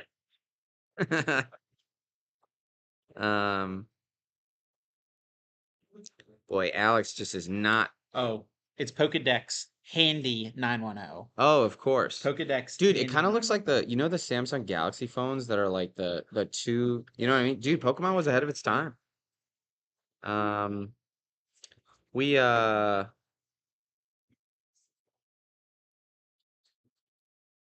Alex hit the second looker has really punished himself. He has kind of been bricking off of that. We see a pass from Alex here. I think he just evolved to Haunter and passed. So John really has an opportunity here to to try and he can get a knockout here on this Crobat. If he can find another expert belt and an energy curse Gar's I actually think he discarded his second expert belt this game with a Felicities. oh, did he? Okay. I think so. So we see a cosmic power. We see a cosmic power. We do see the attach on the Gengar. I think in this situation, you probably just start using Kurskar's the skip Shadow attack. skip, yeah. Yeah. Gets more damage in play for sure. Yep. Plus, you can skip into Spiritomb and shut off trainers. And Alex is actually a very trainer heavy, an Yes. item heavy deck. Yeah. So Spiritomb is going to be very potent against that. The problem here is that John does not have Moonlight Stadium in play. He does not. But it looks like he has one in hand, so he will be able to pivot out of the Spiritomb next turn if Alex is unable to KO it. I think the smart thing to do here also would be to not play it this turn. Hold it in case Alex happens to have another broken time space. And we'll we see. Does look like John actually will curse 10 damage up to the active, and then Shadow Skip deals 60, and then 10 to the bench. And then next turn, John will be able to curse a damage counter from the Crobat on the bench to the active, and potentially take a multi-prize turn. Really powerful. He does run into the Spiritomb, so Alex won't be able to play any of the very good trainer cards that he plays. He won't be able to play those Pokedex. He won't be able to play the Poke Turns, so he can't get these Crobats out of play. And he's going to actually. Oh, here we go. We see this bench the psychic Baltoy. balance. Yeah, this card lets you draw cards up to the number of cards that your opponent has in their hand. So Alex will draw a bunch here, but I mean, John's got to be feeling great. He'll be able to curse, take a multi-prize turn. And He that's what we'll also see. is in a situation now where he can judge and knock out this ball toy as well. Yeah. If he can find a judge. I almost wonder if you try and play other cards first, Cosmic Power, and then take the prize. So you have one fewer card in your hand that you potentially can't play. But John plays Moonlight Stadium now, so he's got the retreat on the Spiritomb. He's not used many judge this game, I don't think. No, he hasn't. It doesn't look like he has one here, and is not going to Cosmic Power either. That is crazy. You can tell the players who played in 2010 and the players who didn't. I don't think John's doing anything egregious here. You always got he's a in a cosmic. very good spot, I would Even say. a cosmic for one. There's Evolved to Gengar. Okay, and So then he's going to get the energy. prize on the Dusknoir. Down to 2 prizes. Now John draws. If I'm John, I just use Shadow Skip again, right? And kind of put Alex in a checkmate situation, don't yeah. you? You push back up the Spiritomb so he can't poke a turn that Crobat. Yeah, and I don't think I would hate to see like a warp point here from John and just hit the Crobat. If he warp points and hits the Crobat and then Shadow Skips into Spiritomb, I think that's just checkmate. Because the 10 damage would be on the Gengar. Yep. Alex's ways to remove damage would be item cards, which John would be shutting off with the Spiritomb.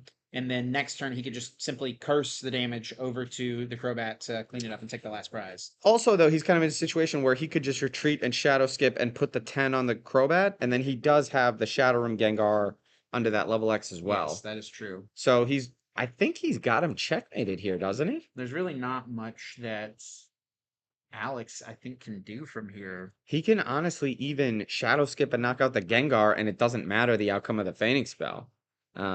Because he's up on prizes. So even if Alex does flip a heads, but Pokemon Communication puts back a Pokemon, I think it was a Spiritomb, and now John is going to take any other Pokemon he'd like out of his deck. Yeah, and that last prize must be the Nidoran. Or it might be in the hand, who knows? Collector in John's hand. We're going to see a Cosmic Power. 2 down to draw just 1. John seems pretty content with what that one was. I think it actually may be... there's the Nidoran now. Does he have Rare Candy and Nidoqueen? That might just be too much for Alex to deal with. oh, Sure good. enough, yeah. You can see the power of Rare Candy in these formats where you could make a Pokemon in one turn. Shadow skip, 60 damage, 10 to the bench. I think this is checkmate. Promotes the think spirit tune. John has him. What can Alex do if he attacks with the Gengar? I mean, John just can shadow skip it. Can he make another Gengar here? If he could make another Gengar somehow, he could attack with that and he would have no damage on it. Well, even if he does that, this Gengar will still be in play, and yeah, he and can. it'll be shadow ruined. Yeah, true. Yeah. True. Yeah. Does Alex have the level X? I don't think so. I think it's a 4-2-4 Gengar line. Okay. Because he always has. It feels like he has so many Gengar. Yeah. So no and- level X. And it's really interesting when you run 3 copies of a card and the level X. That's still plenty of copies, but it feels way fewer than having 4 natural copies. Even if he grabs the unknown G here, it's too late. John can just either. You can G1. Can't get both. Alex is jokingly talking about how unknown G, He his can second save attacker, one, he and can't Alex save both. concedes And John to John Eng Eng, is the winner. who wins the Slutsky Josupait Invitational. So we will grab him for a It winners wouldn't be interview. a tournament win. It wouldn't be a victorious tournament run without some controversy. Of in the course, mix. of course. Have to expect it. So we are gonna grab John for a quick winners interview here. John. John. Gotta have your winners interview. Congratulations. Congratulations, my man, my Thanks, good man. friend. I want to hand you this Oh, trophy. You have to be very careful With the 'cause Sylveon, yeah, super so good. be very gentle. I don't know how this is getting home, to be honest with you. I actually have some solutions, so we'll talk about Perfect. it. But congratulations. I'm really honored to be the host of the first real tournament you've won. I know Yeah, you've kind of won a lot of Mickeys, but yeah. here you yeah. are. This has nothing on Portland. Well, This- I agree to disagree, but Anyway, congratulations. You picked up Kurskar a couple days ago and played like 2 games, and then played a bunch of games of standard, and then just showed up and won the tournament anyway. Why did you want to play Kurskar? It's the only deck I recognize other than Lux Chomp, and I didn't want to play Lux Chomp. Perfect. That's good enough for me. You really, in both your game against Azul and in this one, you just threw the expert belt on the Gengar like right away, the Fading Spell Gengar, and you were just very aggressive with that, using Poltergeist a bunch, and just not really caring about the drawback of the expert belt. Not a lot of players do that. What's the? I mean, it worked, but what's the like? Do you just kind of value that like being as aggressive as possible, or? Okay, well, in this last game, dude, that unknown G was scary. Yeah. Like, if I kept using Spirit Tune Yeah. to do whatever, like they were just gonna keep dying, Yes. and like I couldn't have that happen to my Spirit Tune. Of course. So maybe the expert belt might have been a bit much, but like going in with the guy with the bad Yeah. Gengar, or like not the bad Gengar, but you know what I mean. Yes, of course. Not I the think- Kurskar. Yeah, I Yeah. don't know. Like I said, I didn't play the game in 2010. So. That's true. Yes, yes. Okay, well, congratulations. Thank you. I'm very happy that you were able to play in this tournament and celebrate this with me, and I Yeah, really no, appreciate it. congratulations to you as well. This is awesome. Thank you. Made this trophy, apparently just for John. So thank you everybody for watching. Thank you to Chip for setting this up. And thank you to my lovely fiance who's over there also for agreeing Shout out For to green. Nicolette. Get over here, get over here, get over here, get over here. for come over agreeing here. to marry me. I'm marrying her tomorrow. She's the best and I love her very much. Thank you. Anyway, thanks for watching everybody. And now you can go back to watching really boring, dumb, lame, modern formats. So I'll see you guys around. I don't know. Do we? There's a